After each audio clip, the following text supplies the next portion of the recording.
La difficulté m'a jamais fait peur. Au contraire, je pense que je suis meilleur dans l'adversité. Et aujourd'hui, j'en ai une bien belle d'adversité face à moi. Ça me donne l'occasion de me révéler et je le fais parce que j'ai décidé. Donc il y a quelque part de l'autoconviction, du wishful thinking, la méthode Coué, je ne sais pas comment il faut appeler ça, mais je l'ai décidé, c'est comme ça, point barre. J'ai toujours aimé les gens qui avaient de l'épaisseur, de la passion, quelque chose à raconter. J'aime pas les gens insipides. Et je pense que mes enfants sont en train de devenir des gens avec une grosse épaisseur. C'est pour ça que j'ai voulu enregistrer ce podcast. Et c'est long aussi à raconter comme histoire. Je peux pas appeler chacun individuellement. Donc c'est une manière pour beaucoup de gens de se servir de podcast comme d'une référence. Quand il t'arrive un truc comme ça, tu te poses des questions de ce que tu aimes faire dans la vie, ce que tu as envie de faire de ta vie. Et moi, ce qui m'a rassuré, c'est que ce que j'aime faire, c'est ce que je faisais.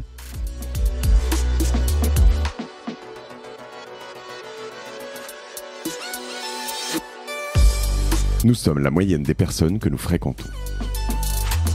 Je suis Mathieu Stéphanie, entrepreneur récidiviste et cofondateur de Cosa Vostra, agence de conseil tech et créative. Avec Génération Do It Yourself, je vous propose de rencontrer ensemble des entrepreneurs, sportifs ou artistes qui vont littéralement faire exploser notre moyenne.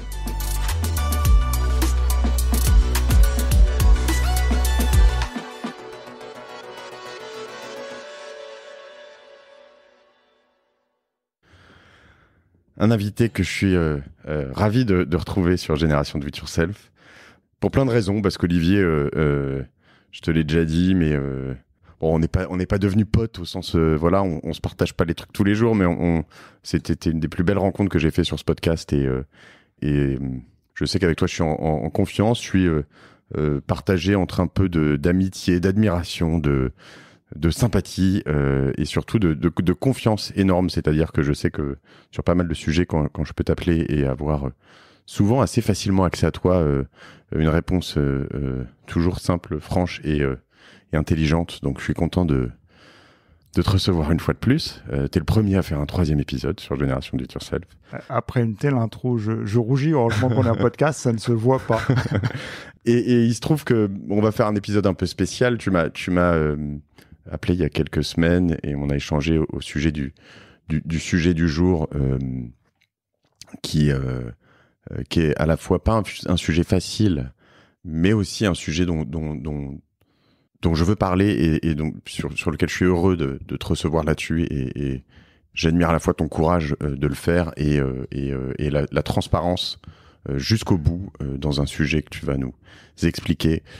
Parce que c'est bien joli la transparence, tout le monde en parle beaucoup, mais beaucoup ne vont pas jusqu'au bout. Et avant de dire trop de conneries et sur un sujet qui peut être un peu lourd, et je vais essayer aussi, et vous m'excuserez si je suis maladroit, mais de garder cette tonalité légère qu'on peut avoir tous les deux ensemble, je te laisse un peu m'expliquer ce qui t'amène aujourd'hui sur Génération Do It Yourself, si tu peux bien. Alors déjà, effectivement, je suis très honoré. D'abord, j'ai rougi pendant l'introduction. Je suis très honoré d'être le premier à faire 3 épisodes. Et effectivement, le sujet du jour n'est pas forcément léger, mais j'ai vraiment envie, parce qu'en plus, c'est ma philosophie de vie profondément, qu'on garde en ton léger. Donc, je vais arrêter là le suspense. Je vais rentrer directement dans l'annonce du jour. Et après, une fois cette annonce faite, on va parler... comme on le fait d'habitude, de manière tout à fait décontractée. Alors, je te fais l'histoire à la Pierre Bellemare, tu sais, c'était un matin de 2019. Oui, c'est pour faire l'histoire un peu longue, mais clairement, ça commence lors d'une partie de tennis avec un ami. Ouais, en plus, je vais lui faire plaisir. Je reconnais qu'il est super bon joueur. Tu peux le citer. Hein. Ouais, il s'appelle Christophe. C'est un ancien moins de 6. J'en dis pas plus parce qu'il va prendre le melon après. Et il tape comme une brute. Et ce matin-là, j'arrive pas à envoyer ses coups. En 2019. Fin 2019. On joue une fois par semaine le matin très tôt ensemble. Il tape comme une brute et j'arrive pas à contrer ses coups. J'ai ma raquette qui tourne toute seule dans la main. Et forcément, il se fout de ma gueule. Il est tellement fier de bien jouer ce matin-là. Et puis, ça me fait un matin, ça me fait 2 matins, ça me fait 3 matins. Et puis, je pense que j'ai une tendinite, donc j'arrête le tennis.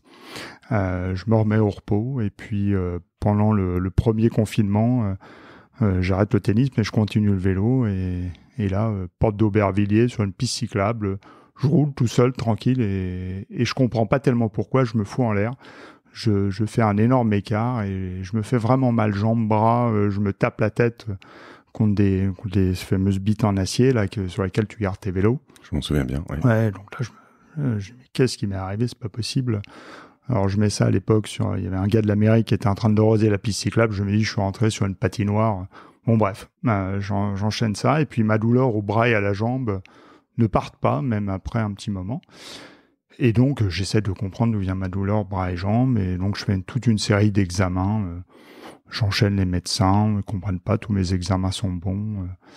Et jusqu'au mois d'octobre, où là, je vais faire des examens à l'hôpital et je fais ce qu'on appelle un électromyogramme. Je fais l'histoire un peu longue, mais pour comprendre, l'électromyogramme, c'est un truc, normalement, c'est un examen qui est un peu douloureux, mais pas trop, mais moi, je le vis comme une torture. Je me crois à Guantanamo, tu sais. On te balance de l'électricité dans le corps et on regarde comment tes muscles réagissent. Et moi, je réagis super mal, ça dure 1h15.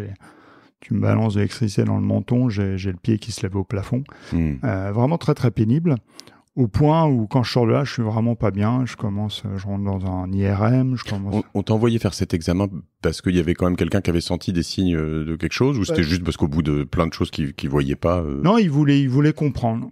Donc, je tombe sur un très bon neurologue qui me dit il faut vraiment qu'on comprenne d'où vient le sujet. Il élimine plein de maladies potentielles. Il dit c'est quand même bizarre, c'est pas bon. On comprend qu'après l'histoire a commencé en 2019. On comprend que c'est pas une tendinite. Mais on comprend pas vraiment. Et fin octobre, en faisant des examens, je supporte super mal. Et au bout d'un moment, pendant que je suis en train de faire mes examens à l'hôpital, je commence clairement à délirer. Je raconte n'importe quoi, je vomis, puis finalement, je perds connaissance. Et là, en urgence, fin octobre, ils me font un trou dans la tête. Ils me font ce qu'on appelle une dérivation. J'avais le cerveau qui était en ébullition. Et pour prendre une image simple, t'as ton évier qui se remplit de flotte. Donc le siphon est bouché. Le médecin, il fait quoi? Il fait un trou à côté du siphon à la chignole et ton évier se vide. Et c'est à peu près ce qui m'arrive. Et je sors de là. J'étais venu pour des examens de jour et je me réveille 10 ou 12 heures après. Et la personne à ma chambre me dit, vous voulez voir votre tête? Je dis, ouais, pourquoi pas. Et là, je vois une grande balafre sur mon front, un trou dans la tête. Je dis, qu'est-ce que vous m'avez fait? Et elle me dit, vous avez vraiment eu de la chance, vous avez un truc incroyable pendant qu'on faisait des examens bénins. Et néanmoins, je sors de là, après 10 jours d'hospitalisation, mais toujours sans explication. Et ne comprenant pas comment tout ça est arrivé, ce qui est un peu bizarre, je comprends, mais ne comprenant pas le pourquoi du comment. Et ça nous amène début décembre, où là, je me prends la vraie claque, parce qu'on met un nom sur mon problème. Et là, je suis à la Pitié-Salpêtrière, dans un super service, et je tombe sur une neurologue fantastique qui me dit, voilà, j'ai trouvé ce que vous avez. Ça s'appelle une sclérose latérale amyotrophique. Alors, je pense que les auditeurs sont en train d'essayer de taper sur Google et il y a l'air sur le amyotrophique, comment ça s'appelle. Alors, pour les aider, je vais dire, vous pouvez taper la maladie de Charcot, c'est plus simple. Mais pour vous l'expliquer avec des mots très basiques, c'est une maladie, en fait, qui vous rend prisonnier de votre corps. C'est-à-dire que petit à petit, vous avez une paralysie des 4 membres, les 2 bras, les 2 jambes, ce qui fait que vous ne pouvez plus bouger. Alors, tu l'as vu là, quand je rentrais dans le studio, je boite. Tu m'as gentiment cassé mon sucre en 2 parce que en me faisant le café, parce que je n'arrive plus à casser les sucres. Il y a sucre en poudre, tu me diras, c'est pas très grave. Il y a des solutions à tout. Voilà. Et puis où la maladie est moins sympa, c'est qu'après paralyser les membres, elle te paralyse le système respiratoire, les poumons. Et là, c'est encore moins drôle, puisque là, je te fais pas de dessin, même si c'était pas bon en biologie en terminale. Quand t'as plus de poumons, tu respires plus et tu meurs d'étouffement. Voilà. Donc, c'est une maladie qui est, de ce point de vue-là, pas drôle. Pas drôle parce que c'est la plus rare des maladies. Enfin, c'est la moins rare des maladies rares. Donc, c'est quand même une maladie qui est assez répandue. C'est aussi une maladie orpheline, ce qui veut dire qu'il n'y a pas de traitement à ce jour. Ça fait 30 ans enfin, plus de 30 ans, mais ça fait 30 ans qu'ils ont des traitements qui servent, on peut dire, quasiment à rien, puisque le médicament que je prends aujourd'hui, ça me rajoute 3 mois d'espérance de vie, donc on peut pas dire que ce soit terrible. Donc c'est une maladie de ce point de vue-là qui est assez difficile. Le point fort de la maladie, et moi je le regarde comme ça, en revanche, c'est que ça ne touche absolument pas ton cerveau. C'est-à-dire que tes capacités intellectuelles restent inchangées. Ce qui pour moi est quand même vachement important, parce que savoir que tu es condamné intellectuellement, J'ai jamais été un sportif de haut niveau, même si j'adore le sport. Et le sujet, c'est que je sais que je vais garder toute ma capacité intellectuelle. Ça, c'est un point qui est vachement important. Il y a un malade très connu de la sclérose latérale amyotrophique qui s'appelle Stephen Hawking, que pas mal de monde connaît, parce que ça a été un des grands astrophysiciens au monde.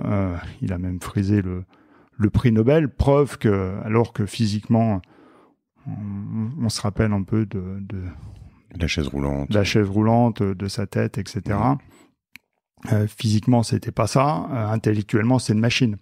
Alors attention, je suis pas en train de dire que je vais tout d'un coup me transformer en machine intellectuelle et que je vais friser le prix Nobel d'économie. Je ne pense pas. Je serais pas plus intelligent, mais je serais pas non plus con. Donc voilà, ça c'est quelque chose, néanmoins, on se raccroche à peu de choses, tu vas me dire, mais qui me fait extrêmement plaisir. Donc voilà, je me suis pris cette annonce début décembre dans la tronche, clairement. Tu peux imaginer que quand on t'annonce ça, je vais être très humble, j'étais juste détruit. Tu peux j'aimerais juste, on s'est dit qu'on rentrerait pas dans le pathos, c'est pas l'objectif du jour, mais m'expliquer. Toi, après tous ces examens, tu t'attends à rien. Enfin, tu t'étais pas dit, tiens, ça c'est dans les options ou quoi que ce soit. Il y avait pas. Tu te prépares petit à petit à des choses où t'arrives à un endroit, on te dit un truc et, à la pitié salpêtrière.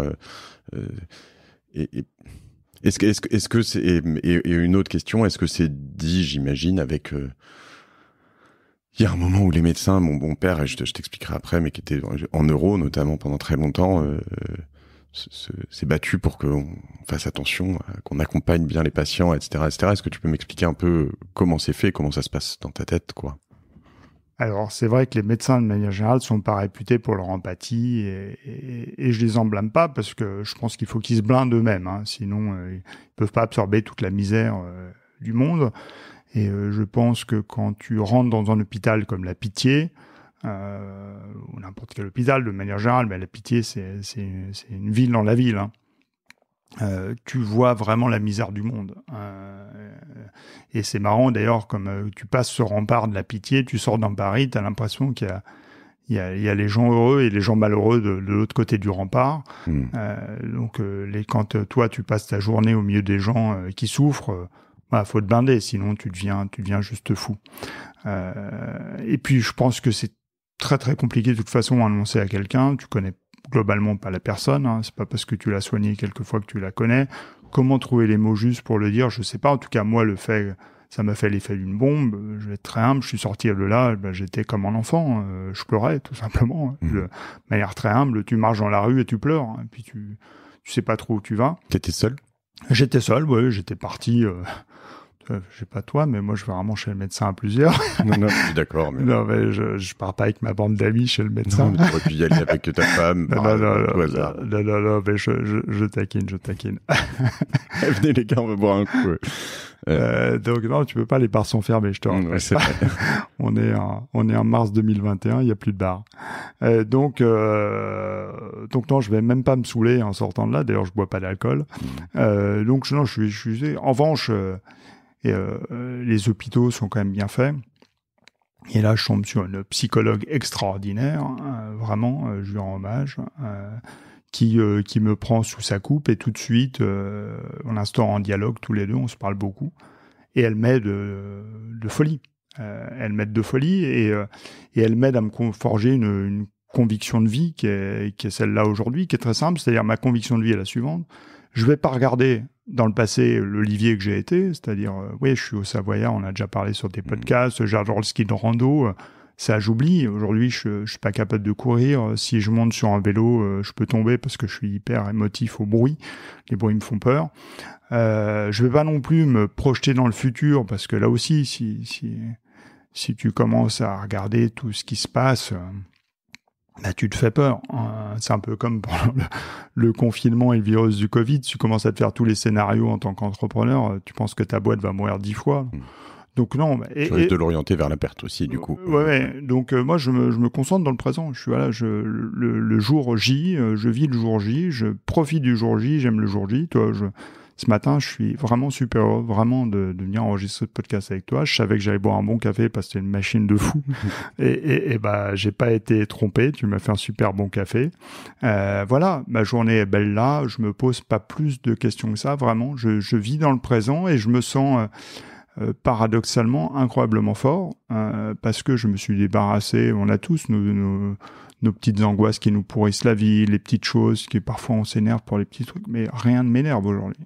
Je veux dire, les annonces de Jean Castex hier soir ne m'ont rien fait. Elles m'ont glissé sur la peau, donc je suis vraiment tranquille. Je me sens très fort, je me sens vraiment très heureux et je te dis ça avec d'autant plus de conviction.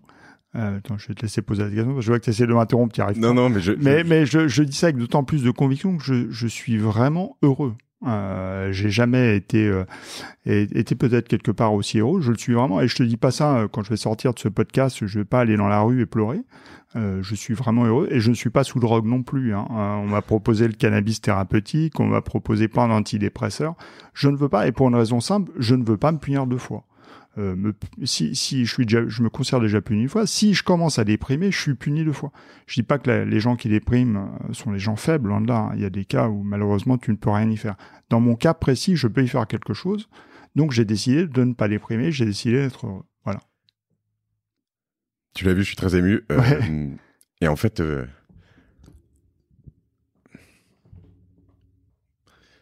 on va revenir sur ces choses-là. Ce qui m'a ému, je vais t'expliquer un peu, c'est que je t'ai vu tout à l'heure, en effet, arriver dans ce bureau. T'es un grand gaillard, un grand savoyard. Et je t'ai dit l'estime que j'ai pour toi. Je t'ai vu traverser tout ça. Et en effet, ça m'a impressionné de te voir marcher comme tu marches un peu. Je pensais pas que ça avait avancé comme ça. Et je dois même te dire, de voir casser ton sucre, tu vois, c'est symbolique, mais je m'attendais pas à tout ça. Et là, je te vois en face de moi, les bras croisés, et c'est ce que tu dis un petit peu, cette dichotomie entre ton corps et ton esprit, où là, en fait, tu bouges pas et je te sens fort, et à la fois, dès que tu te lèves, je te sens faible. C'est très impressionnant et assez... Enfin, ça me chamboule un peu. Vous voyez pas Olivier devant moi, mais voilà. Et c'est vrai que c'est impressionnant. Et je voudrais revenir un peu sur justement ce travail psychologique avec cette psy. Ouais, c'est assez impressionnant. Je veux dire, dans ta tête, on voit que tout ça et je voudrais revenir. Et c'est les choses que j'ai notées aujourd'hui sur comment on réussit à l'aide, parce que de se dire je suis fort, je vois la vie à partir d'aujourd'hui comme ça, etc., c'est une chose. C'est un statement, mais le vivre, le faire quand t'as des enfants, des parents, une entreprise, des tas de gens autour de toi Et le paradoxe, c'est que j'ai toujours été hypochondriaque. Mais peut-être t'as raison, tu vois, j'avais raison d'être hypochondriaque. Mais tu vois, et j'imagine que tu le vois aussi, les gens comme moi, qui quand ils le découvrent, qui sont impressionnés, et ça doit pas être facile non plus à gérer, tu vois. Enfin, au début, moi, j'ai eu cette réaction de faire tu fais un peu semblant de pas complètement le voir, et en fait, enfin, ça se voit. T'as vu que je l'avais vu, tu me l'as dit, tu vois. Et tout ça doit être nouveau et dur à gérer, quoi. Oui, alors d'abord, quand tu prends une nouvelle comme ça dans la tête, tu essayes D'abord, il y a toute une phase où je n'arrivais pas à la gérer, c'est ce que j'ai expliqué au démarrage. Puis j'ai appris à la gérer dans un cercle très limité, où j'en ai parlé à qui? J'en ai parlé à ma femme, à mes enfants tout de suite, avec des mots beaucoup plus pudiques que ceux que je te donne sur ce podcast. Le jour même? Ouais, le lendemain. D'accord. En fait, parce que la psychologue m'a dit à juste titre, faut pas qu'il y ait de secrets de famille. C'est très mauvais, les secrets de famille. Les enfants se construisent pas sur des secrets de famille, donc j'en ai parlé avec des mots beaucoup plus pudiques. C'est de moins en moins à la mode en ce moment. Les secrets de famille, ouais. Effectivement. Je pourrais sortir un livre. Voilà, donc j'ai voulu leur en parler. J'en ai parlé à mes associés très proches, parce que je voulais pas leur cacher. J'en ai parlé à Xavier, qui est le président de notre OIM et qui est, voilà, on est associé depuis 21 ans. J'en ai parlé à Patrick de Nonneville, qui est mon associé, le CEO d'October. J'en ai parlé à quelques personnes. Je vais pas donner tous les noms parce que je n'ai pas forcément envie de le dévoiler là, mais quelques personnes très ciblées qui comptaient beaucoup pour moi et je voulais en parler avec eux. Et forcément, t'as raison, quand tu en parles, chacun a sa manière de recevoir la nouvelle. Et s'il y a un truc que j'ai appris, c'est qu'il faut surtout pas juger les gens sur la manière de réagir. Parce que ça renvoie chacun à ses propres histoires. D'abord, j'ai découvert des histoires, franchement, qui m'ont chamboulé. C'est-à-dire que, tu vois, j'ai appelé un de mes actionnaires. Je voyais qu'il avait une émotion qui dépassait la simple annonce. Et puis, en fait, j'ai compris, parce qu'il me l'a dit, qu'en fait, il avait perdu un enfant d'une maladie voisine. Voilà, donc tu découvres des choses, tu découvres des histoires de vie que tu ne connaissais absolument pas. Donc voilà, c'est pour ça qu'il ne faut pas juger la manière dont les gens réagissent, même si j'ai eu des réactions extrêmement drôles. J'ai un pote, d'ailleurs, peut-être qui va s'en rappeler en écoutant ce podcast. Je venais de lui annoncer le truc, il me dit « Ouais, ok, bon, ouais, écoute, je suis en train de me garer, là, je finis mon créneau et je te rappelle. » Il m'a jamais rappelé, donc j'ai vérifié, il est pas mort. Il est oublié. Voilà. Mais tu peux me rappeler, hein, n'aie pas honte, rappelle-moi.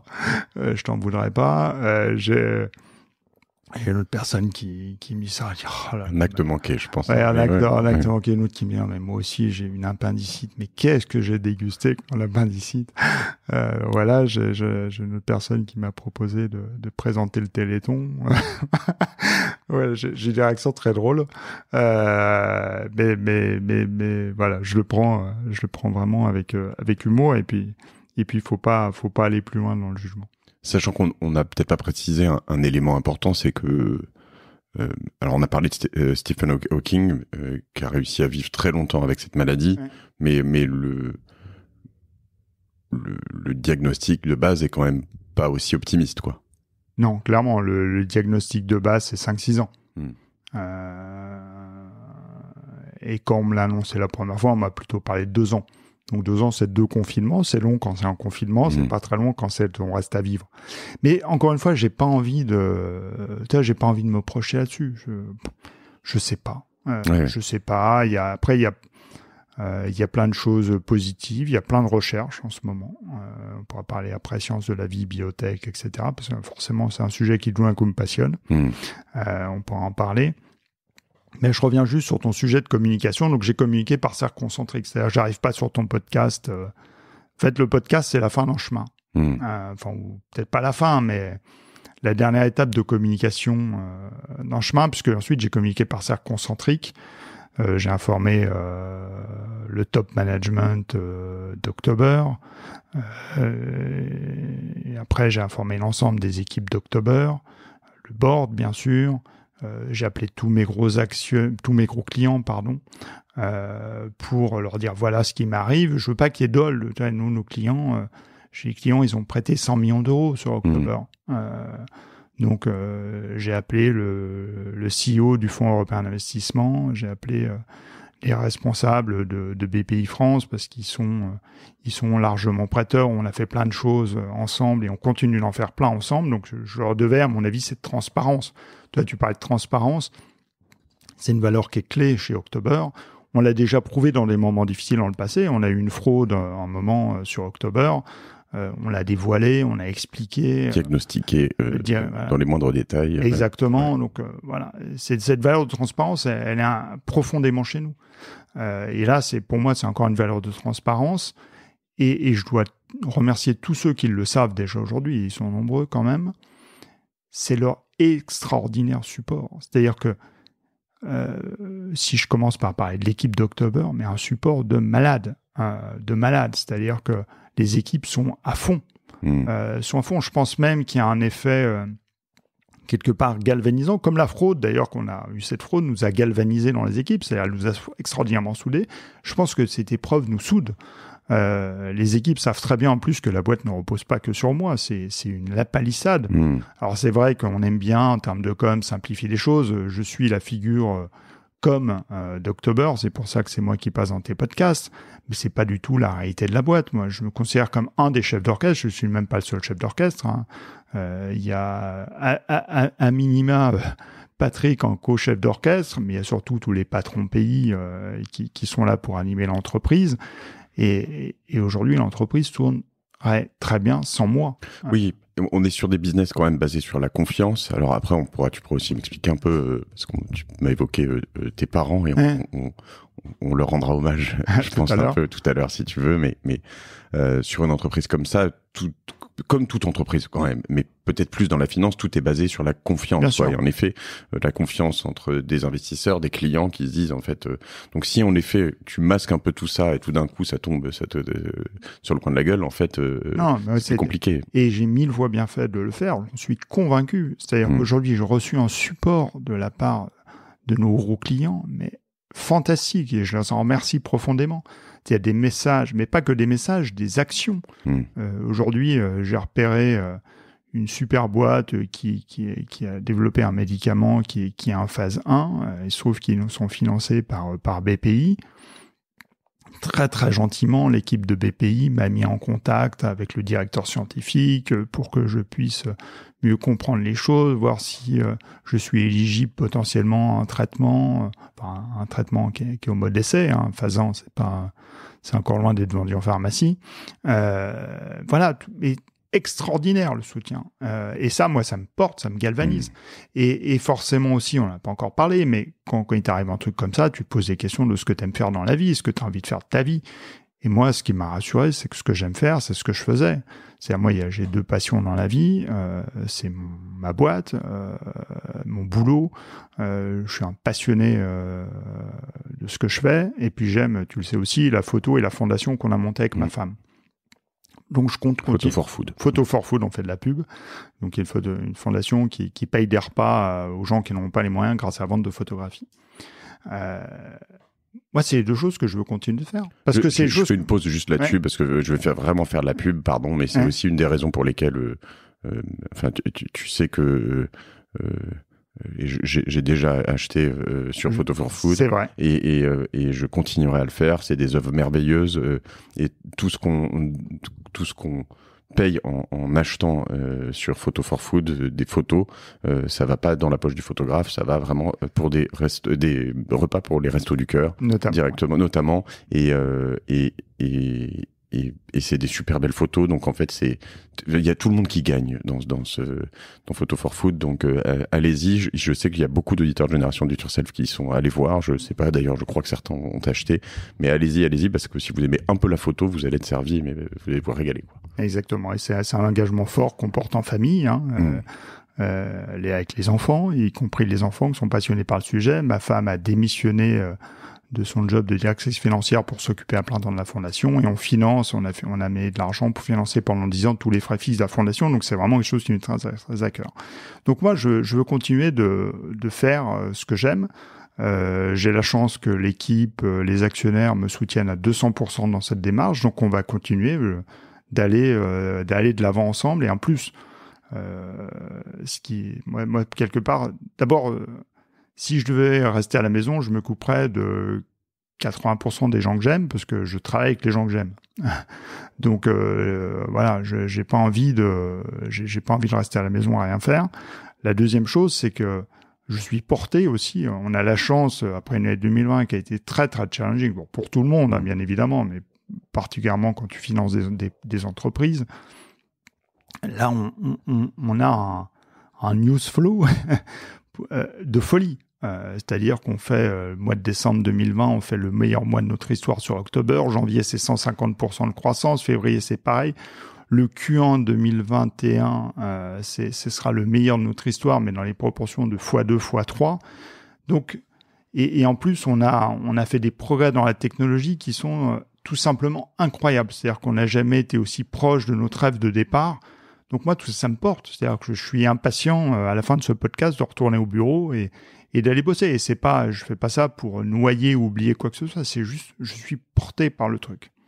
Ce qui est fou, je sais pas si c'est bien ou pas bien, mais c'est la portée que cette maladie donne à ses paroles. C'est-à-dire, je m'explique, je peux recevoir beaucoup d'entrepreneurs qui me disent, en fait, c'est ma passion. Moi, je vis ma passion avec les entreprises que je crée, avec Cosa Vostra, avec mes podcasts, et je me le dis tous les jours, mais d'autant, certains diront dans les auditeurs occasionnels, ou voilà, que tout ça, c'est une énorme mascarade, que on fait ça que pour le pognon, ou que, etc., etc.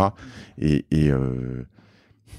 je sens même parfois quand, tu vois, ce terme bienveillance qui est galvaudé peut-être, mais qu'on a presque plus le droit d'utiliser sans qu'on te dise, ouais, tu vois, t'es sympa. Une forme de défiance pour un certain nombre une approche un peu comme ça. Nous, on a essayé de faire très attention à nos équipes. On a fait plus attention que d'habitude, et à la fois, c'est hyper dur, même en tant que patron, tu vois, et entrepreneur, c'est hyper dur de voir qui bosse trop, comment, ceux qui n'ont pas pris de vacances depuis longtemps, qui me disent encore, j'en ai un qui est cramé, qui me dit, oh non, mais ça sert à rien de prendre des vacances maintenant, de toute façon, on est confiné. Je dis, mais si, ça sert juste que t'es cramé, en fait. Donc, pose-toi, arrête un peu de bosser, quoi. Et, on vit des choses très dures. Et ce que je veux dire là-dedans, c'est que quand toi, tu dis ça, avec cette perspective personnelle, je pense que de l'argent, en fait, t'en as, disons les choses. Enfin, tu vois, je vais pas dire que t'es milliardaire, mais t'en as, et c'est plus du tout ton. Enfin, je suis pas sûr que c'était trop vraiment ton drive. D'ailleurs, je suis même plutôt certain du contraire. Mais là, ce qui est clair, c'est que tu vas pas au bureau tous les jours pour ça, quoi. On est d'accord. Clairement. Mais oui, t'as raison. Comme j'ai la chance d'avoir déjà créé une première entreprise. Qui a bien fonctionné. Non, je vais pas au bureau pour l'argent. C'est pas mon driver du tout. Et enfin, c'est important parce que quand t'as pas on a tous cette deadline derrière. Hein. Je veux dire, je l'ai noté j'ai repris une newsletter cette semaine de Laodis Ménard avec qui je travaille, qui a parlé de la mort de Memento Mori, de ces généraux latins qui avaient un esclave quand ils revenaient des campagnes et qu'ils avaient gagné une campagne. Ils avaient un esclave et qui paradait comme ça dans les rues de Rome. Ils avaient un esclave qui disait n'oublie pas que tu vas mourir, et qui lui rappelait souviens-toi que tu vas mourir, qui marchait derrière le char et qui lui rappelait ça. Donc on l'a tous cette deadline, finalement, à un moment, ce hard stop comme on dit, hein, mais il donne une forme de réalité à pas mal de propos qu'on peut penser finalement de temps en temps un peu qui pourrait sonner creux, et je trouve ça intéressant parce qu'en fait ta réaction aurait pu être assez directement en fait, je vais pas fermer la boîte, mais tu vois, je passe à autre chose, je vais faire autre chose, je voyage, je fais que ça, je me casse parce qu'en fait, c'est pas du tout ce que je voulais faire, tu vois. J'ai plus que peut-être, j'ai moins de temps, et voilà. Et toi, ta réaction est quand même vraiment de rester là. Ouais. Et clairement, je me mettais aucune pression pour rester, c'est-à-dire que je sais très bien que si je pars d'October, la boîte continuera et se développera. La société a 6 ans, il y a 100 salariés. Il y a une super équipe, franchement. Encore une fois, comme j'ai pas beaucoup de doutes là-dessus, moi non plus. Voilà, ouais. donc la boîte continuerait même si je partais aujourd'hui. J'ai pas besoin de faire un extra mile pour qu'elle continue. Je pourrais partir aujourd'hui sans problème. Donc j'ai considéré cette option sans aucun tabou. J'aurais même pas eu l'impression de les mettre en difficulté. Et tu l'as déjà fait. Pardon. 1, 2, 3 IM. Tu es parti au bout de combien de temps? Alors, dizaine d'années? Plus que ça, mais je suis parti au bout de 16 ans. Mais en revanche, sur 1, 2, 3, j'ai vu la mort de près, dans le sens où 2 de mes associés, membres du directoire, et on était un directoire à 3 personnes, pas un directoire à 20 personnes, 2 de mes associés sont morts à 40 ans. L'un d'une maladie, l'autre d'un accident de scooter. Donc vraiment quelque chose qui est arrivé du jour au lendemain. Quand je dis jour au lendemain, c'est que il a eu un accident de scooter, il a fait 1 an de coma et il est mort à l'issue de cette année. Donc j'ai vu ça de manière extrêmement présente, et en plus c'était plus qu'un associé, c'était un ami intime. On se connaissait avant cette aventure, donc je vois ce que c'est qu'une boîte qui doit vivre avec un de ses fondateurs qui décède. Ça m'a aussi... Et là, on pourra peut-être en parler, mais ça m'a aussi donné quelques leçons que j'ai appliquées chez October dès le démarrage sur qu'on dit toujours faut réunir une équipe de talent, enfin, une espèce de mantra que qu'on répète à longueur de podcast. Hein. Ça sert aussi à ça, hein, les équipes de talent et éviter le one-man show. Ça sert à avoir des équipes qui non seulement une société qui a plus de valeur à terme, mais d'avoir une équipe qui puisse vivre quoi que soient les accidents de la vie. Et les accidents de la vie, tu as raison, on est heureusement qu'on pense pas tous à la mort tous les matins, mais mécaniquement, enfin en tout cas moi je réfléchissais un peu comme ça avant. Je disais c'est quoi l'espérance de vie d'un homme en France? C'est 78 ou 80 ans, je me rappelle plus exactement. Grosso modo, comme je me considère meilleur que la moyenne, ça c'est mon ego. Tant que j'ai pas passé les 78 ou 80 ans, je vais pas mourir. Je mourrai plutôt après la moyenne, quoi. Fais attention, tu vas finir comme les vieux qui se disent de toute façon il me reste plus beaucoup de temps à vivre, donc je peux dire n'importe quoi, je m'en fous. Tu vois ce que je veux dire? Ouais, non, je suis désinhibé total. De toute façon, personne pourra me critiquer. Tu ne critiques pas un handicapé. Bravo. Écoute, non, c'est vrai que c'est cette. Alors, j'imagine que dans ce parcours, ce moment où tu perds des associés doit un peu te préparer par la voie un peu dure, hein, mais te préparer à au moins pour les autres et pour ta boîte, ce qui est déjà important pour toi, peut-être un peu, je sais pas. Rien ne te prépare. Non, rien ne te prépare à ça. Ce que tu peux préparer en tant qu'entrepreneur, c'est préparer... Il y a beaucoup de choses techniques à faire, en fait. Il y a des choses très simples que tout le monde devrait faire, d'ailleurs, en bonne santé, en mauvaise santé, malade, pas malade.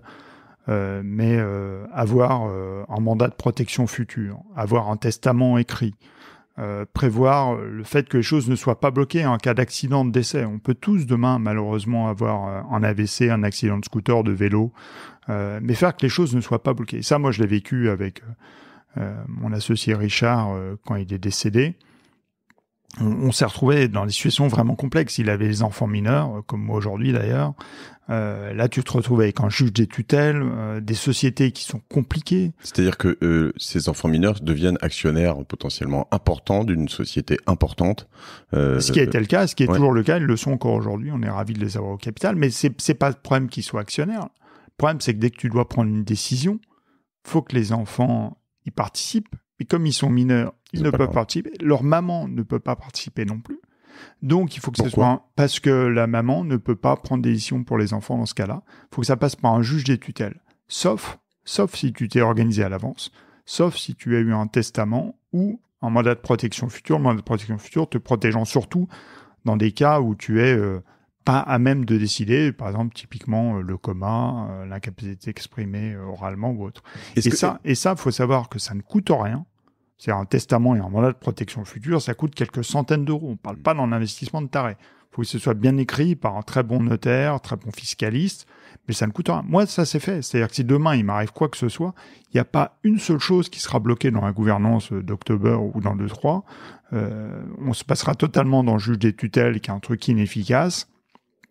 Désolé pour les juges des tutelles, mais la réalité, c'est que quand tu rebalances des packs d'actionnaires d'une boîte non cotée, ils n'écoutent pas Génération de It Yourself, ils ne comprennent pas les enjeux.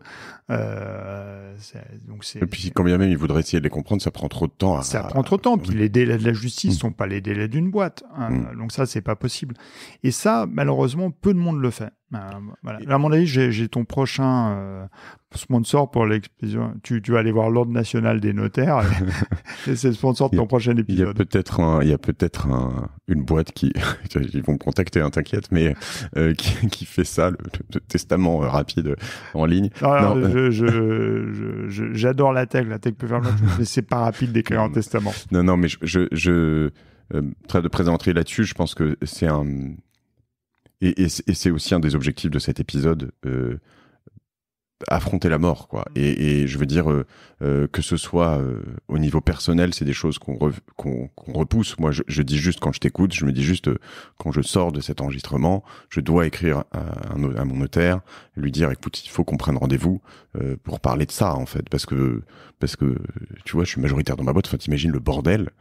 C'est complètement débile et je l'ai pas fait. Et c'est complètement débile, c'est irresponsable. Je vais même te donner le nom du notaire si tu veux. Et donc, je pense que voilà. Mais pour tous ceux qui écoutent, qui sont pas forcément entrepreneurs, je veux dire, des situations comme ça, il y en a plein. Il y a plein d'autres problèmes si on dit pas. Faut juste un peu décider des choses. Et je vais aller même encore plus loin parce que souvent, il y a une chose qu'on n'affronte pas, c'est aussi la mort de ses parents. On en a parlé 1 ou 2 fois récemment, ou l'accident cardiovasculaire, l'accident vasculaire cérébral, pardon, ou bien d'autres. Mais le fait que tu te retrouves avec des parents en dépendance du jour au lendemain. Ça arrive à de plus en plus de personnes quand plus tu t'approches de la cinquantaine, parce qu'en fait c'est l'histoire de la vie, c'est l'histoire de la vie. Et donc ça, il faut l'affronter, la discussion, il faut l'avoir avec ses parents. Moi, je l'ai pas eu encore, tu vois, et se dire en gros, qu'est-ce qu'on fait quand ça arrive, où est-ce que tu veux aller, où est-ce que on peut faire en sorte que tu ailles, mais c'est pas un truc où on attend, parce que généralement on se retrouve dans la merde, quoi, en fait, dans les 2 cas, quoi. Ouais. Donc je pense qu'il faut savoir affronter la mort, et je pense que je vais essayer je vais le faire, je vais pas essayer de le faire, mais c'est aussi l'importance de t'écouter là, c'est que toi t'as pas le choix, quoi, hein. Enfin, encore moins que nous, en tout cas ça semble d'un coup plus proche. Et encore une fois, préparer cela ne fait pas mourir, hein. Même si vous êtes superstitieux, c'est pas le fait de signer un testament ou un mandat de protection future qui va vous amener des problèmes. Donc, encore une fois, faites-le. C'est vraiment l'intérêt de tous. C'est l'intérêt de vos enfants, de votre famille, de vos associés, de vos salariés, de vos actionnaires. D'ailleurs, les actionnaires devraient y penser naturellement. Souvent, ils imposent une assurance somme clé, hein. C'est très fréquent. D'ailleurs, j'en ai une. Désolé pour mon assureur, hein. À l'écoute de ce podcast, il va pouvoir passer une provision. Mais voilà, c'est des choses qu'il faut absolument faire. Ouais. L'assurance somme clé, je l'avais sur ma dernière boîte, mais je l'ai plus là. Nous, on l'a gardé, on est très contents. Écoute, on trouve des réjouissances au moins une fois de temps en temps avec nos assureurs, c'est pas mal. Écoute, ouais, évidemment, ce que j'ai noté un peu, c'est dans cette préparation, c'est j'ai pensé assez vite à la bucket list, tu vois, donc cette liste, pour certains, on va dire les 100 choses que je voulais faire, ou les 100 choses que je veux faire, ou et en effet, tu m'as dit, je regarde pas trop le passé, je regarde pas trop le futur. J'ai aussi pensé à ce framework dont parle dans Be the Audi Société comment s'appelle-t-il, Jeff Bezos, le Regret Minimization Framework, donc sur l'avenir. Je pense pas que tu sois des personnes à avoir dans le passé pas pris de décision. Enfin, je pense que tu étais pas mal instinctivement dans un framework de minimisation des regrets, mais comme j'essaye de l'être en tout cas. Mais est-ce que ça a changé, ou qu'est-ce que ça a changé dans un certain nombre de priorités? Est-ce qu'il n'y a pas un moment où, quand tout ça, enfin, je veux dire, typiquement le physique, quand ça t'arrive, il est probable que dans 1 an, 2 ans, 3 ans, tu sois dans une chaise roulante ou quelque chose comme ça, pour dire les mots, j'ai l'impression. Est-ce qu'il n'y a pas des choses où tu te dis, attends, ça, il faut que je le fasse avant? Est-ce que des déplacements, alors en avion, là, c'est chiant en ce moment, mais est-ce qu'il y a, enfin, ça change un certain nombre de priorités, forcément? Alors d'abord, typiquement, je me pose pas la question de dans combien de temps je serai en chaise roulante, parce que c'est voilà typiquement un truc qui pourrait me mettre dans l'angoisse et qui me sert à rien. Et puis tu n'auras pas la réponse. Et puis je n'aurai pas la réponse. Je peux appeler aux meilleurs spécialistes au monde, ils n'auront pas la réponse. Donc je me contente aujourd'hui de pouvoir faire ce que j'ai envie de faire. J'ai toujours été, de toute façon, j'ai jamais traîné derrière moi j'ai toujours été un grand jouisseur de la vie et de vivre comme j'aimais faire les choses.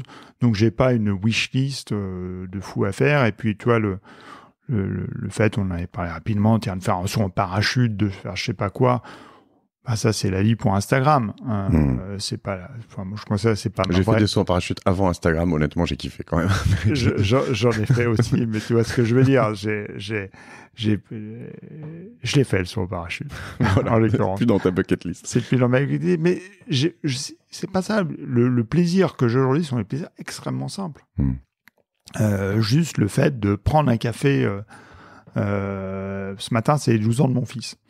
Bon anniversaire. Il s'appelle comment? Louis. Le 2. Numéro 2. Numéro 2. C'est ses 12 ans. Voilà. Juste le fait d'être à la maison, de prendre un café ensemble, de rigoler. Voilà, c'était bien. Tu vois, c'est pas bucket list de fou. Hein. C'est vraiment une chose tout bête. Et les choses tout bêtes me vont très bien. Et je vais te dire, je pense qu'il faut... Alors là, pour le coup, c'est contrairement au testament, il faut pas attendre d'avoir ces échéances proches ou qu'on t'annonce des mauvaises nouvelles pour profiter de ce moment. Bien sûr. Et sans même penser à cet enregistrement, ce matin, moi, j'ai passé et c'était pas l'anniversaire de Ellie, tu vois, mon numéro 2 à moi, et qui chantait à table, et on chante pas à table chez les Stéphanie, tu vois. Et pourtant, un peu de temps en temps, tu le laisses chanter parce qu'il était avec son grand sourire, et que, en fait, c'était rigolo, et que c'était un bon moment, et que tant pis. Mais quand même, on chante pas à table. Ça se fait pas. Et là-dessus, je t'ai posé cette question l'autre jour parce que tu as posté sur Instagram. Alors, je vais remettre exactement le contexte. Une story je sais pas si c'était Louis ou un autre, mais c'était Louis, oui. Avec une sorte de déguisement, mais énorme pour j'imagine le Mardi Gras. Et genre, tu te dis, en fait, ça y est, il a lâché la bride, Olivier. Il va se offrir des trucs à ses enfants parce qu'en fait, bah les couilles, tu vois, excuse-moi, mais tu vois, genre, de toute façon. Il y a des choses que... Et en fait, non, tu m'as dit non, pas du tout non plus. Chez les Gois, on fait pas ça. Tu vois, non, tu peux m'expliquer un peu. Tu fais allusion parce que j'ai posté une photo de mon fils. C'était carnaval à l'école. Et il avait d'essayer de se déguiser, parlons, en espèce d'énorme lapin. Ouais. Avec donc, une tête énorme en plus. C'était trop beau. C'est très beau. Et donc, en fait, il l'a acheté sur Amazon, pour être tout à fait clair. Et j'ai vu passer le truc et au contraire, je vais être honnête, il s'est fait engueuler. Ça coûtait 49 €. Je dis, mais attends, tu vas pas dépenser 49 € pour te déguiser 2 heures à l'école. Ça a pas de sens. Et avec tout son bon sens pratique, il dit, t'inquiète pas, je le revends sur le bon coin. Ça coûtera beaucoup moins cher. Donc, ça m'a fait marrer. C'est pour ça que j'ai posté cette photo, parce qu'il était à fond sur son truc. Mais bon, les esprits chagrins diront que je suis un vrai radoche. Mais ouais, j'essaie de les éduquer à la valeur des choses. Et donc ça n'a pas changé complètement. Est-ce que ça change ta relation Alors on a parlé rapidement, et on pourra revenir aussi au niveau business, dans les priorités, des choses que tu veux peut-être faire plus vite, mais dans tes proches, est-ce que y a des choses que tu n'aurais pas faites que tu fais, ou est-ce que tu gardes une ligne directrice Non, je profite d'eux, clairement. Je vais avouer un truc ici qu'on peut peut-être pas avouer sur un podcast, mais aujourd'hui c'est interdit de faire des dîners. Honnêtement, non, j'ai envie de voir mes amis. Je sais très bien que j'ai un compteur qui tourne. Je vais pas me dire j'attends encore 6 mois pour faire des dîners et voir ma famille. Désolé, vous pouvez toujours venir me verbaliser, mais j'ai envie de faire des dîners avec mes amis proche. En plus, avantage de ma comorbidité, je suis vacciné, donc je ne transmets pas le virus et je ne peux pas l'avoir, enfin, a priori, en tout cas dans les bonnes proportions. Voilà, voilà, j'ai envie de profiter des choses, j'assume cette petite incivilité. Je suis désolé, hein, ça se fait peut-être pas de le dire, mais oui, voilà, donc je profite de mes proches. Après, est-ce que ça change dans mon quotidien ? C'est qu'il y a une priorité absolue sur tout, c'est ma santé. C'est-à-dire que souvent, pendant les heures de bureau, je vais faire des examens, je vais faire des traitements. Ça prend vraiment du temps de s'occuper de sa santé. Il faut vraiment s'en occuper, on pourra en reparler. Ça aussi, personne ne prend soin de votre santé si ce n'est vous-même. Donc, c'est à vous de vous construire votre parcours médical. D'ailleurs, je trouve passionnant, on pourra en parler, de l'initiative de Céline Lazorte, Résilience. Oui. La montée sur le cancer, qui n'a rien à voir. Je connais pas en détail du tout son aventure, mais en tout cas, je peux vous dire, c'est que c'est très compliqué de s'orienter quand on est une maladie dans toutes les solutions possibles. Et ça, faut prendre le truc en main. Moi, je le prends en main, et c'est très clair avec mes associés, mes actionnaires, mes équipes, que si je suis pas là en milieu de journée, je vais pas faire semblant d'être en rendez-vous. Je suis simplement en train de faire un traitement, et je reviendrai, je bosserai plus tard le soir, je bosserai le week-end. Peu importe, je suis pas payé à l'heure, je suis payé à la tâche. Donc voilà, c'est ça qui change. Qu'est-ce qu'on peut en tirer ? Je veux dire, tu as l'avantage d'être le fondateur, l'un des cofondateurs, le CEO, le patron quand même. Si demain les rôles étaient inversés et que c'était un de tes caporales ou je sais pas, une directrice commerciale à qui ça arrivait. Je veux dire, il y a un moment, tu peux te dire, bon, avec toi, on n'a pas le choix, tu vas répartir les tâches, etc. Mais il y a un moment, tu peux te dire, en fait, la maladie, c'est bien joli, mais elle va empêcher les équipes de bien tourner. Est-ce que tu as réfléchi un peu à ça? Comment est-ce que moi, si je dois me projeter, si ça arrive, et je le souhaite pas, mais à quelqu'un autour de moi, je peux faire une place pour tout ça, jusqu'à quel point D'abord, il faut que ça vienne de la personne. Qu'est-ce qu'elle a envie de faire? Est-ce que elle tire la même conclusion que toi, que son job c'est sa passion et qu'elle a envie de continuer ou pas? Malheureusement, dans les équipes, j'ai déjà eu des gens qui ont des maladies, qui souffrent, qui doivent prendre du temps pour leur traitement, qui doivent, ils le font, et avec tout mon soutien et mon encouragement, avoir même cette maladie. Donc, ça me semble juste normal de faire passer sa santé en priorité sur tout. C'est juste du bon sens. Et si quelqu'un se retrouve dans une entreprise où son patron lui dit le contraire, faut juste qu'il se barre. C'est aussi bête que ça. Ouais, je suis assez d'accord. Tout comme les gens qui se plaignent des femmes qui leur annoncent qu'elles sont enceintes. J'ai eu pas mal de témoignages récemment là-dessus. Ça me voilà. Ne restez pas dans une boîte où des gens autour de vous disent qu'être enceinte c'est pas bien et que machin. Ouais. C'est abominable. C'est un autre sujet qu'on pourra aborder autrement.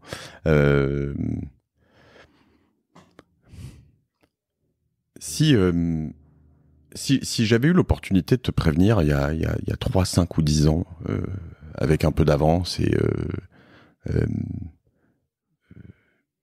de ce qu'elle est arrivée, en tout cas potentiellement sans pouvoir te dire la suite, tu vois, mais j'avais pu te faire ce diagnostic en te disant en fait à novembre 2019 où tu perdras au tennis. Ouais, tu perdras au tennis. Enfin voilà, est-ce que ça aurait changé des choses, tu crois? D'abord, j'aurais détesté que tu me dises ça. C'est important. Ouais, je pense que d'ailleurs c'est très marrant parce que là je suis en train de faire un séquençage ADN parce qu'il m'a dit qu'il y a des origines génétiques. Donc pour comprendre, il y a une trentaine de gènes potentiellement qui sont atteints, 7 très fréquents. Donc ça m'intéresse de savoir quel est mon gène malade en fait. Parce que ce que j'ai pas précisé, c'est que c'est pas une maladie que t'attrapes comme un virus ou. On n'est pas masqué. On n'est pas. Non, mais c'est pas un choc. Enfin, si, pardon, on est masqué, pardon. Bien sûr. Elle n'est pas contagieuse, Mathieu, je te rassure. J'ai oublié de te dire, c'est ultra contagieux.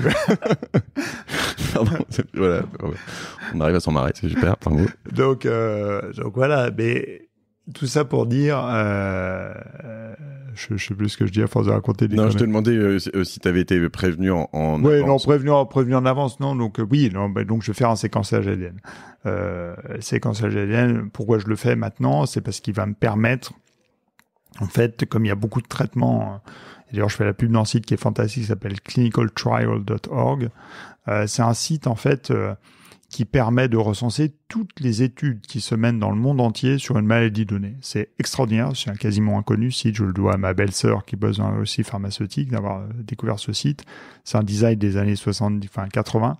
Clinicaltrials.gov, oui. .gov, ouais, c'est pas .org, pardon, c'est un site américain. C'est fantastique. Je vous dis, si vous avez notamment une maladie pas très connue, etc., allez-y. Il y a tous les traitements en cours. Donc vraiment un bon moyen. Donc moi, c'est pour ça que je fais mon séquençage ADN. Si je l'avais fait potentiellement ce séquençage ADN à 18 ans, j'aurais pu détecter d'ores et déjà à 18 ans que j'avais un risque sur cette maladie. C'est pour ça que les séquençages ADN, c'est ultra encadré. C'est-à-dire, en tout cas en France, tu ne fais pas un séquençage ADN comme ça. Est-ce que tu as envie de savoir que tu as tant de chances d'avoir tel cancer, tel machin ou autre? Moi, je suis pas sûr. Oui, alors c'est ce qu'on fait, c'est quoi, 1, 2, 3 and Me, ouais. Dans lequel est pour la toile Google, ouais, il y a, je me semble, Laurent Alexandre qui est impliqué dans une autre DNA Vision, etc., etc. En France, alors oui, c'est plus encadré même que dans les autres pays d'Europe. C'est quelque chose qui m'a toujours un peu tenté, moi, mais de loin, mais à la fois comme c'est très encadré que je sais pas où partent ces données. Il y a un moment où je me dis, je sais pas. Ouais, mais même au-delà de partir des données, il faut être suivi par un psychologue quand tu reçois ça. Je pense que c'est pas un truc à faire à la légère. Bon, je n'irai pas débattre avec Laurent Alexandre là-dessus, mais... Le problème, c'est si tu débats avec lui là-dessus, il te bat. Donc... Ouais, non, je veux dire... mais c'est sûr qu'il me bat. C'est sûr, il réfléchit beaucoup plus que moi au sujet. En tout cas, je te donne juste ma petite réponse d'utilisateur du séquençage ADN. J'aurais pas aimé le savoir il y a 5 ans. Je dis pas qu'il te bat sur tous les terrains. Je dis juste que sur les terrains qu'il connaît bien, c'est pas la peine d'essayer. J'ai pas essayé, d'ailleurs, beaucoup l'ont noté sur mon podcast, mais... ok, et c'est vrai que non, ça change un peu.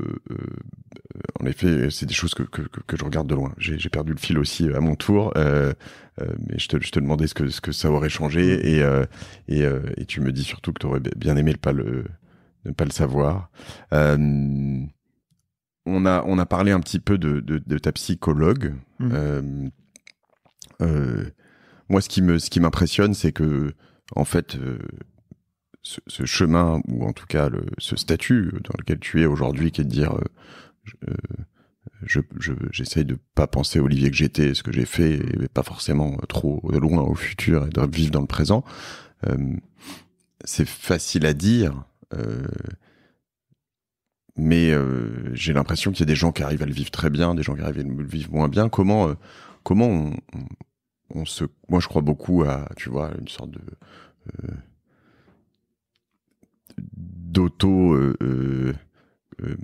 on va dire, manipulation quelque part, etc., etc. Et on voit en fait dans un épisode, je pense à venir de ce podcast qui a déjà été tourné, mais et j'en ai déjà parlé, mais tu souris une minute devant ton miroir le matin et normalement ta journée commence mieux et ça marche, tu vois. Et il y a des gens qui détestent ce genre de concept, mais tout ce qui est programmation neurolinguistique, etc., etc. Est-ce que toi tu utilises des techniques, c'est ta psy, c'est juste une sorte de statement et tu dis je m'y tiens, basta. Est-ce que tu broies du noir quand même de temps en temps? Alors c'est ma psy qui m'a beaucoup aidé, bien évidemment, et puis c'est un statement. Non, j'ai pas de technique à vous donner, d'exercice à faire face au miroir. Je connaissais pas celui-là, j'essaierai. C'est la préparatrice mentale de l'INSEP qui me l'a donné, donc c'est pas n'importe qui. Ah non, mais je ne me moquais même pas en disant ça.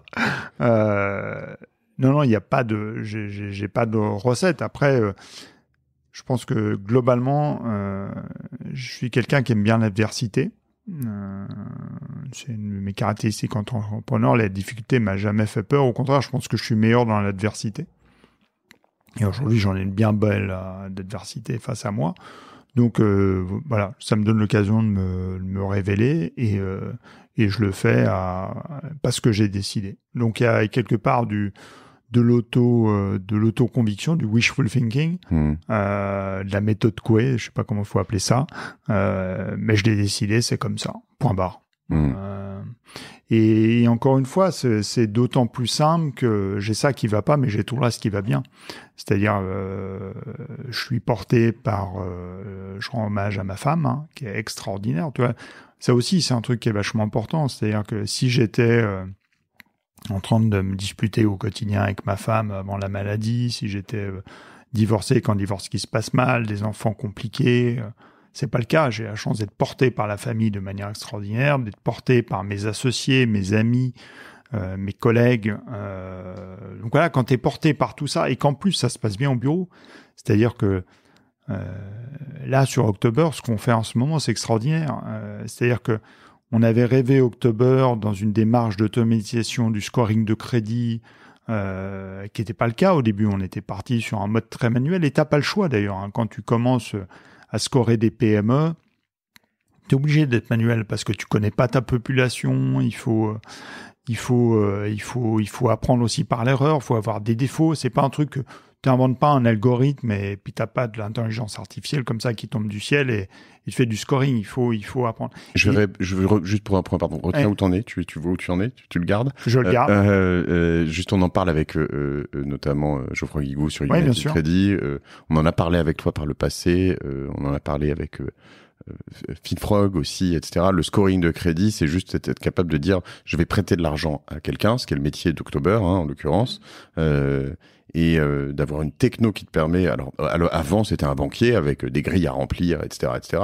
Après, c'est des ordinateurs qui remplissaient les grilles. Et maintenant, on essaie d'aller un peu plus loin pour être capable de scanner un certain nombre de points qui vont faire en sorte que, en un temps idéalement record, je vais être capable de dire si oui ou non je peux prêter, le taux de risque. Donc, c'est pas que vert ou rouge. De temps en temps, c'est beaucoup plus subtil que ça. Voilà, ça peut être vert très très très très très vert. Ça peut être un peu orange. Et après, il faut mettre où est-ce que tu prêtes, où est-ce que tu t'arrêtes, quels sont les taux en face, etc. C'est la difficulté de votre métier, c'est ça? Exactement. Et ce qui est passionnant aujourd'hui, c'est qu'il faut pas simplement développer le scoring en disant c'est tel ratio multiplié par tel ratio et puis le regarder en automatique. Il faut d'abord avoir de la data, construire ce qu'on appelle un data lake, un lac de données énorme. Et ça, il n'y a que le temps qui le construit. Et comment tu sais que tes données sont bonnes ou pas bonnes? C'est qu'il faut accumuler des succès, il faut accumuler des défauts pour à la fin ajuster ton modèle. Et là, on arrive précisément à un moment où on arrive à automatiser ça. On l'a fait avec les prêts garantis par l'État. Jusqu'à 250 000 €, on prend des décisions dans la seconde. À quelle heure il est? On est vendredi, il est 10h30. À 10h32, tu peux avoir ta décision go no go jusqu'à 250 000 € de prêt, avoir l'argent demain matin sur ton compte. En France, en Hollande, en Italie, en Espagne. Exactement. Alors les prêts GE, malheureusement, on ne peut pas en faire en Espagne, en Allemagne, mais on le fait en France, en Italie, aux Pays-Bas. Là, on va lancer début avril avec un de tes invités néobanques. Je vais laisser les gens chercher, comme il y en a beaucoup, c'est compliqué. Mais on va lancer un scoring de crédit automatique pour des petits prêts où on ne s'appuiera que sur les historiques de relevés bancaires. Donc, même plus de liasse fiscale et de bilan, parce que sur les petites entreprises, en fait... Ça veut rien dire. Ça veut rien dire. Le bilan, le compte de résultat, vaut mieux s'appuyer sur les relevés de compte. Et ça, encore une fois, tout ça, c'est 6 ans de travail. On n'aurait pas pu... Ça, c'est ce qu'on avait imaginé au démarrage d'October. On ne pouvait pas le mettre en musique le lendemain. Il fallait passer par une démarche qui était très manuelle. Et maintenant, on peut tomber dans l'automatisme. Et là, c'est passionnant. Et c'est ce qui fait qu'aujourd'hui, on fait... des volumes avec 120-150% de croissance mensuelle, c'est ça qui nous pousse. Et ce qui pousse, enfin moi je le dis aussi parce que beaucoup de banques se sont un peu oubliées là-dessus avec trop de bureaucratie, trop de difficultés. Moi j'ai eu un go pour un prêt sur notre bureau dont on parlait tout à l'heure à Bordeaux là. Il y a quelques mois, j'ai toujours pas l'argent sur mon compte et tu te dis mais c'est et pour avoir le prêt d'ailleurs, il a fallu qu'à un moment j'ai une attestation d'une banque concurrente sur le prix du truc parce qu'ils étaient pas d'accord et donc l'attestation de la banque concurrente me fait avoir le prêt. Enfin, c'est lunaire en fait tout ça et en fait il y a quand même un rôle in fine très important dans ce que vous faites chez October, c'est une création de valeur énorme, je veux dire déjà en gain de temps, mais aussi tu parles de ces petits entrepreneurs, en fait tout simplement ils demandent pas de crédit, ils en demandent pas aujourd'hui parce que de toute façon basé sur la liasse fiscale, on leur en donnera pas. Et ça même plus loin que ça, aujourd'hui nous les banques on les voit pas comme des ennemis, il faut qu'elles progressent, c'est très compliqué pour elles de progresser, d'innover, mais on est là pour les aider. C'est pour ça qu'on a lancé October Connect, qui est la mise à disposition de notre technologie au service des autres acteurs financiers. Tout comme justement United Credit qui le fait sur la partie sur la partie grand public, ouais. Exactement. Mais je vais te donner une anecdote de cette semaine qui m'a fait super plaisir. Il y a une banque qui était vraiment sceptique sur notre système. Elle dit, OK, bon, notre scoring oublié, vous avez le vôtre, pas de problème, mais sur la fraude. Par exemple, la fraude. Est-ce que vous êtes vraiment outillé de manière technologique pour détecter la fraude? On dit, non, pas trop, mais je vois pas comment votre truc peut marcher. Et écoutez, c'est simple, envoyez-nous 50 dossiers que vous avez fait, 50 prêts. Vous nous envoyez les liasses fiscales, tous les éléments. Vous nous envoyez, faites un WeTransfer avec tous les PDF. On vous signe un accord de confidentialité et vous nous envoyez ça et on va tester. Et on leur a trouvé sur leurs 50 dossiers, puisqu'ils ont mis des pièges dedans, bien sûr, leurs dossiers sur lesquels il y avait des fraudes. C'est-à-dire qu'on leur a dit tel et tel dossier, probablement qu'ils vous rembourseront jamais parce que c'est une fraude. Et ils nous ont reconnu, effectivement, qu'il y en a 2, c'était des fraudes, ils l'avaient remarqué, c'était avéré, et le 3e, il payait pas, il pensait que c'était des difficultés économiques alors qu'on leur a mis le doigt sur le fait que, en fait, c'est pas des difficultés économiques, c'était une fraude.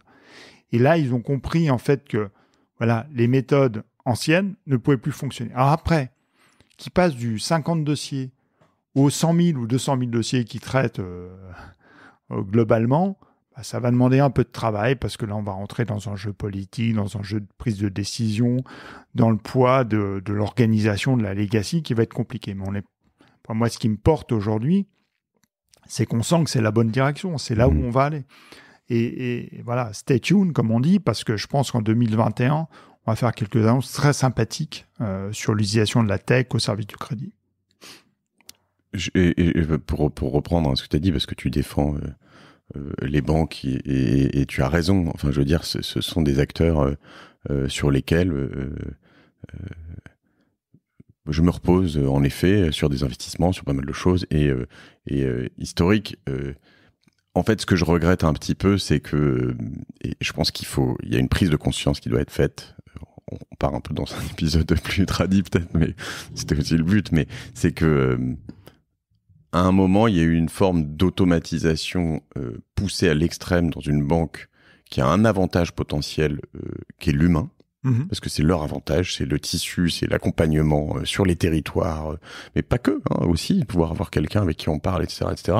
Et à un moment, en fait, il y avait eu une volonté telle sur la productivité des humains et sur les mauvais endroits pour prendre des décisions, et peut-être notamment sur le crédit, etc., et pas nécessairement l'accompagnement, mais qui sont passés de conseillers à commerciaux, et qui a fait des ravages, en fait. Et donc, toutes les forces qu'ils avaient se sont transformées en faiblesses. Et aujourd'hui, tu vois, je te prends un exemple, là, qui concerne moins, mais sur plus du quotidien de tout le monde, une histoire de carte de crédit, typiquement, en fait, dans la plupart des banques, tu veux changer ton code de carte de crédit, déjà c'est pas possible, faut changer de carte de crédit. T'as un vol où tu veux désactiver ou je sais pas, enfin commander une nouvelle, faut appeler quelqu'un qui est pas disponible, qui te rappelle, qui machin, qui truc, enfin c'est n'importe quoi. Alors qu'en fait la plupart des banques en ligne, que ce soit pour entrepreneurs ou pas, tout se fait dans l'application en 2 secondes, c'est mieux fait et je vois tout à fait ce que tu veux dire. J'ai dû aller récemment dans le 10e arrondissement sur rendez-vous pour débloquer une carte. Il y avait, oui, je vois l'histoire. C'était une situation kafkaïenne, mais ça arrive. Et là, aujourd'hui, sur la plupart des autres acteurs, mais vous avez autre chose, tu vas créer une carte virtuelle en 2 secondes, tu peux l'annuler 3 heures après, ça n'a pas de coût, tu l'auras utilisé une fois et désactivé. Enfin, je veux dire, voilà. Et la tech là-dessus, ils ont pas, on va te dire, héritage, la legacy, etc. Ouais, mais bon, à un moment, ça fait partie intégrante du job et il y a beaucoup trop de boîtes comme ça dans lesquelles on va dire le CEO ou beaucoup de gens en dessous vont dire à la tech, bon, avec votre site internet, comme si c'était pas central en fait. Et il n'y a pas une suffisante moi ce qui m'en fait me rend malade, et ça arrive dans les médias, on me l'a dit encore récemment, un CEO d'un grand quotidien national qui a dit à son directeur du numérique ou à son directeur, avec ton site, tu vois, ton site.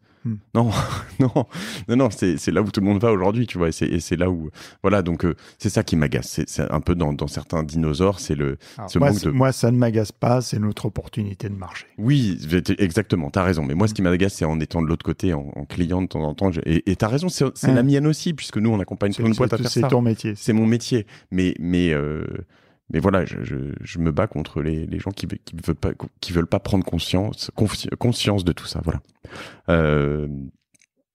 Pour le point October, le coup de gueule du jour, un peu plus léger finalement.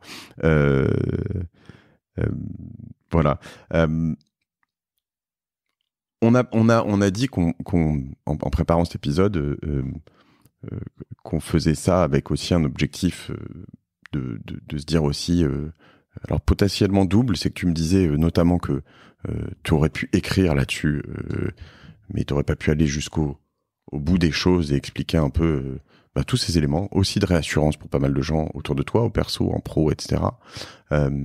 Et aussi potentiellement de se dire moi et tout le monde en fait, mais je suis le seul à avoir la chance d'être en face de toi, qu'est-ce que j'en tire, entre guillemets. Je sais que t'aimes pas donner de conseils et être donneur de leçons, mais est-ce que sans revenir sur cette question de 3 ans, 5 ans, 10 ans, est-ce qu'il y a des choses sur lesquelles, au-delà de j'ai bien noté ce testament et le mandat de protection future, mais est-ce qu'il y a des choses que je peux en tirer moi-même?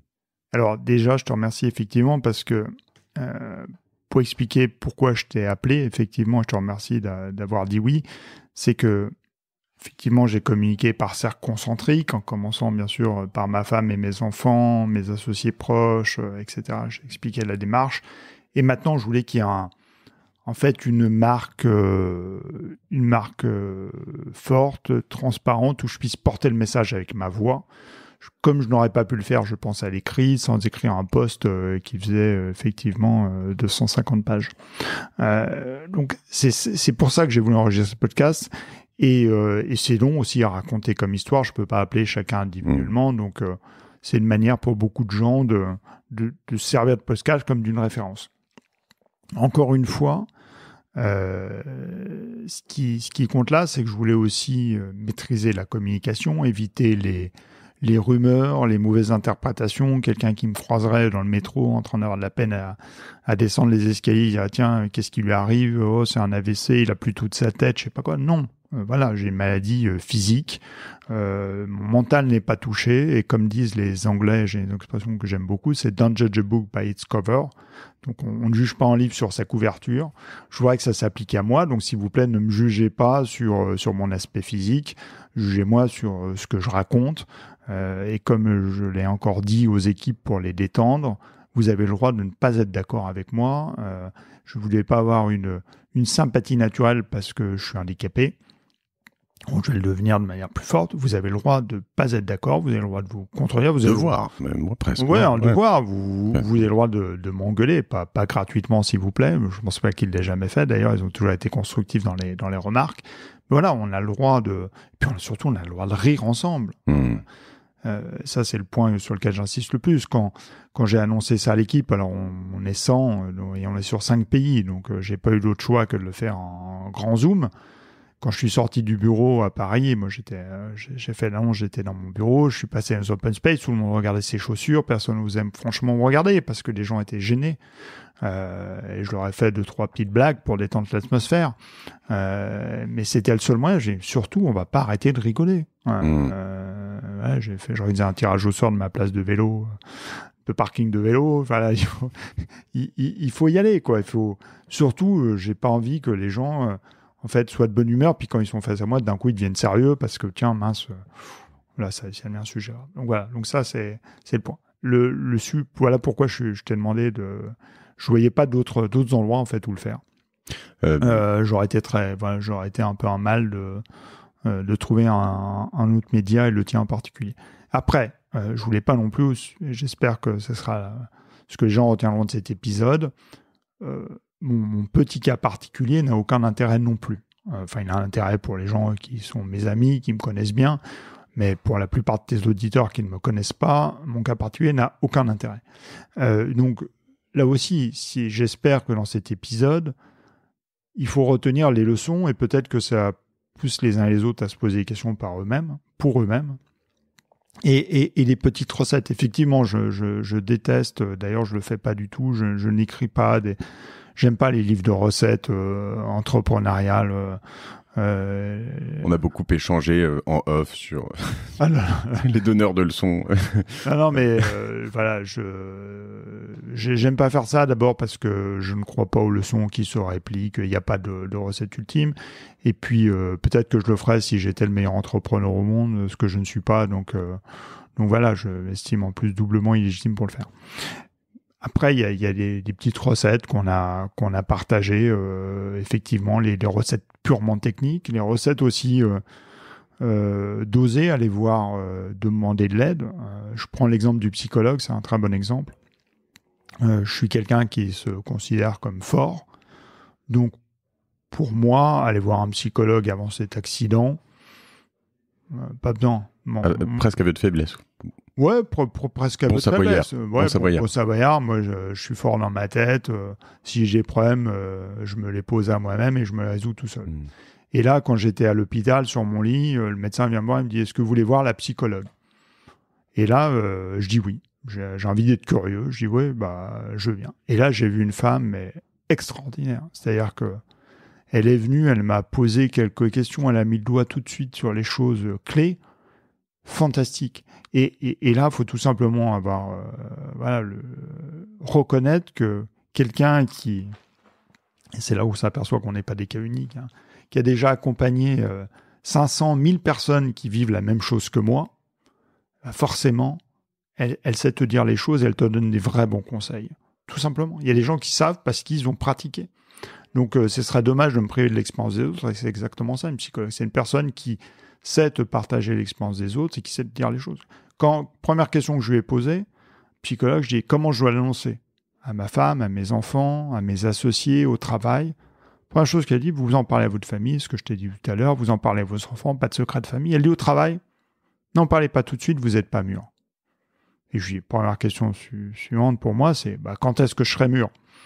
Et, quand vous le sentirez. Et vous le verrez. Et effectivement, un matin, je me suis levé et je me suis dit, il faut que j'en parle à tout le monde. Et je suis allé voir mes associés, à qui j'en ai déjà parlé, donc Patrick, Xavier. Et je leur ai dit, voilà, je veux faire mon coming out. Comme je suis quelqu'un de rationnel, j'ai écrit un petit papier sous Notion que je leur ai partagé, où j'ai mis ce que je pensais être les points forts et les points faibles du coming out, et pour trancher de manière rationnelle si je vais le faire ou pas. Je t'avoue qu'il y avait un seul point faible, qui reste un point faible que j'ai pas totalement résolu d'ailleurs, c'est que ce podcast peut être écouté par mes enfants. Je t'ai dit qu'on écoutait tous tes podcasts dans la voiture. Alors celui-là, on l'écoutera sûrement pas en famille, quoique, pourquoi pas. C'est le seul truc qui m'embête un peu parce qu'ils sont quand même jeunes, ils se prennent déjà beaucoup de coups dans la gueule. C'est dur pour eux, même s'ils gèrent bien. Là, je me suis livré avec beaucoup de profondeur, honnêtement, et surtout, j'ai parlé à des adultes, pas à des enfants. Donc, c'est un peu le... J'avais pas ça en tête, ouais. Ouais, donc, c'est peut-être le seul point qui me gêne vis-à-vis de mes enfants, même si, d'abord, ils affrontent très bien l'épreuve, et je pense qu'ils vont prendre une épaisseur extraordinaire. Moi, de toute façon, j'ai toujours aimé les gens qui avaient de l'épaisseur, de la passion, qui avaient quelque chose à raconter. Par définition, j'aime pas les gens insipides. Et je pense que mes enfants sont en train de devenir des gens avec une grosse épaisseur. Même si je suis conscient que les enfants, il faut qu'ils aient avant tout de la légèreté et de l'insouciance. C'est aussi ça, l'enfance. Et c'est quelque chose qui... là, tout à l'heure, on parlait de Louis... Et de son insouciance et de son déguisement. J'ai trouvé t'es cool. Donc si tu nous écoutes, Louis, moi j'ai adoré ton déguisement. T'as bien fait. 49 balles, ça les valait bien. Et je te soutiens. C'est pas ton argent. Mais je suis sûr qu'il va les revendre 48. Donc bon. Et ça, c'est un gros apprentissage d'ailleurs de la vie. Hein, le Bon Coin et toutes ces choses-là, c'est quand même très différent. Je vais revenir sur un point. Je voudrais revenir aussi sur ton aîné qui s'appelle... Clément, peut-être, si tu me le permets après. Ouais. T'as parlé psychologie, je vais sortir un épisode que j'ai tourné, je te disais, avec la préparatrice mentale de l'INSEP, ouais, et Anaëlle, et en gros, Anaëlle Malherbe, c'est assez intéressant parce que on parle de psychologie, elle est psychothérapeute, psychologue et donc préparatrice mentale, et elle est dans un autre moment en fait. C'est-à-dire, c'est pas des gens qui en ont nécessairement, en tout cas, besoin par rapport à un moment difficile. Mais si, les sportifs de haut niveau ont énormément besoin d'accompagnement. Oui, c'est ça. Mais ce qui est intéressant aussi, c'est que potentiellement, elle, dans des moments elle accompagne aussi dans des moments où tout va bien, voire très bien, mais pour aller encore mieux, quoi. Et ce qui est intéressant, c'est aussi cette découverte petit à petit de cette psychologie, de la psychologie, des coaching potentiellement, et un certain nombre de choses qui est, j'imagine, comme tu le disais, très très scientifique. Et moi, je pense que je vais creuser un peu plus à différents niveaux tout ça, parce que je pense que on peut débloquer plein de choses, on a des blocages qu'on voit pas, et je pense que c'est intéressant. Par rapport à Clément, je sais pas dans quelle mesure tu m'as expliqué que votre relation pouvait changer sur certaines choses, ou potentiellement ses ambitions, je sais pas si on peut en parler, par rapport à peut-être des écoles qu'il voudrait faire, ou des choses comme ça. C'est peut-être entre vous. Non, mais c'est assez personnel, donc je veux pas m'apesantir trop, mais juste pour expliquer en 2 mots, c'est un enfant ultra déterminé qui a décidé de partir tout seul en pension en Angleterre en 5e et 4e parce qu'il voulait apprendre à parler anglais et qu'il était passionné par aller étudier dans le monde anglo-saxon. Maintenant, il est en train de préparer, effectivement, il est en seconde des écoles déjà, avec les PSAT, etc., pour aller étudier aux États-Unis. Et forcément, ce qui m'arrive là peut le faire douter sur son envie de partir aux États-Unis et de se dire peut-être rester plus proche de moi en France, etc. Et ça, j'en discute très ouvertement avec lui. Non, tu ne remets pas en cause tes rêves profonds pour moi. Moi, ma fierté, c'est de te voir t'épanouir. Donc, si tu penses que étudier en France, c'est là que tu as envie d'être et c'est ton rêve profond, pas de problème pour changer ton plan. Mais si tu le fais juste pour moi, pas question. Moi, je veux que tu sois... voilà, tu réussis ta vie pour toi. Et ça fait partie des discussions à avoir très ouvertement avec ses enfants. Et je l'encourage à fond à être un peu égoïste sur le sujet-là, parce qu'en plus, comme c'est un enfant extrêmement sensible et empathique avec les autres, je veux surtout pas que ça lui coûte des regrets plus tard. La complexité professionnellement et personnellement dans ta situation, c'est d'à la fois essayer de ne rien changer et de pas adapter, en tout cas que les gens s'adaptent autour de toi à cette nouvelle équation, c'est-à-dire, tu le disais tout à l'heure, qu'on puisse continuer à rigoler, qu'on te regarde pas différemment, etc., etc. Et de facto, qu'il y ait quand même une nouvelle équation, quoi. J'imagine toute la difficulté de ce que tu découvres en ce moment. Et je pense que ça peut mettre à certains égards plus dur pour les autres que pour moi. Je te parlais très proche, là. Ouais, j'imagine. Et en effet, le côté égoïste, enfin, dans cette équation rentre forcément des choses qui sont, si tu veux être avec quelqu'un, tu sais qu'il y a une échéance qui est plus proche.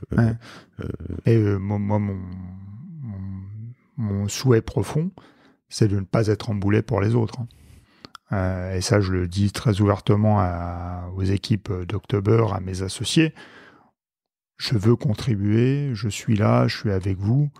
Normalement, comme j'ai toute ma tête, je devrais me rendre compte le jour où je deviens un boulet. Et dans ce cas-là, je m'effacerai sur la pointe des pieds. Si c'est pas le cas, je les ai vraiment exhortés à me le dire. Vous gênez pas, vous dites, écoute, là, ça va plus, c'est trop compliqué pour nous. Il faut changer, quoi. Je veux pas être un boulet pour qui que ce soit. Quelle est la notion ta perception du travail à distance? Parce que j'imagine que dans ces moments-là, justement aussi le côté équipe et tu parlais des dîners, des choses comme ça. Dans quelle mesure, en fait, parce qu'il y a un moment où on pourrait se dire que finalement, si tu restes chez toi, je le pousse à l'extrême, et dans des conditions où tu bouges moins, tu pourrais continuer, mais c'est moins cool, quoi. C'est peut-être pas ce que tu cherches dans l'absolu, mais. Oui. Alors c'est vrai que, comme tu disais, j'ai vu Olivier arriver dans le studio, il boitait, il pouvait pas casser son sucre, et puis là, t'es assis face à moi, les bras croisés, tout va bien. C'est le gros avantage de Zoom en ce moment. C'est ça, oui. C'est que même avec la caméra allumée, je fais pas peur. Donc je peux rendre l'appareil. Après, on va revenir dans un monde, je souhaite pour tout le monde, de plus en plus physique. Donc il va falloir vivre avec ça. Moi, j'aime le lien social. Donc, bien sûr, le remote me rend plein de fois service.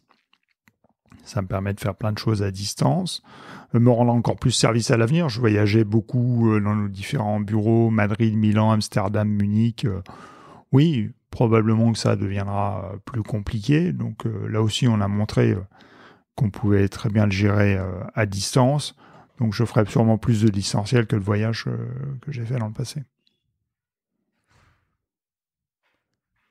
Est-ce que ça a changé ton orga déjà aujourd'hui? Alors, tu as parlé de tes examens, mais est-ce que t'as dû, au-delà de ça, tu as de nouvelles routines, tu as changé un certain nombre de choses dans ta vie ou...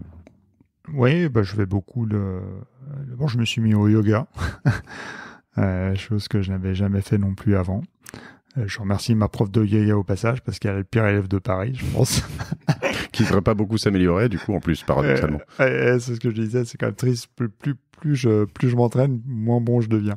Elle me jure que c'est le contraire, mais je pense qu'elle est très gentille. Donc voilà. Non, mais j'essaye de faire des choses, de m'entretenir en fait, de me stimuler. Donc ça passe par de la kiné, de l'ostéo, du yoga.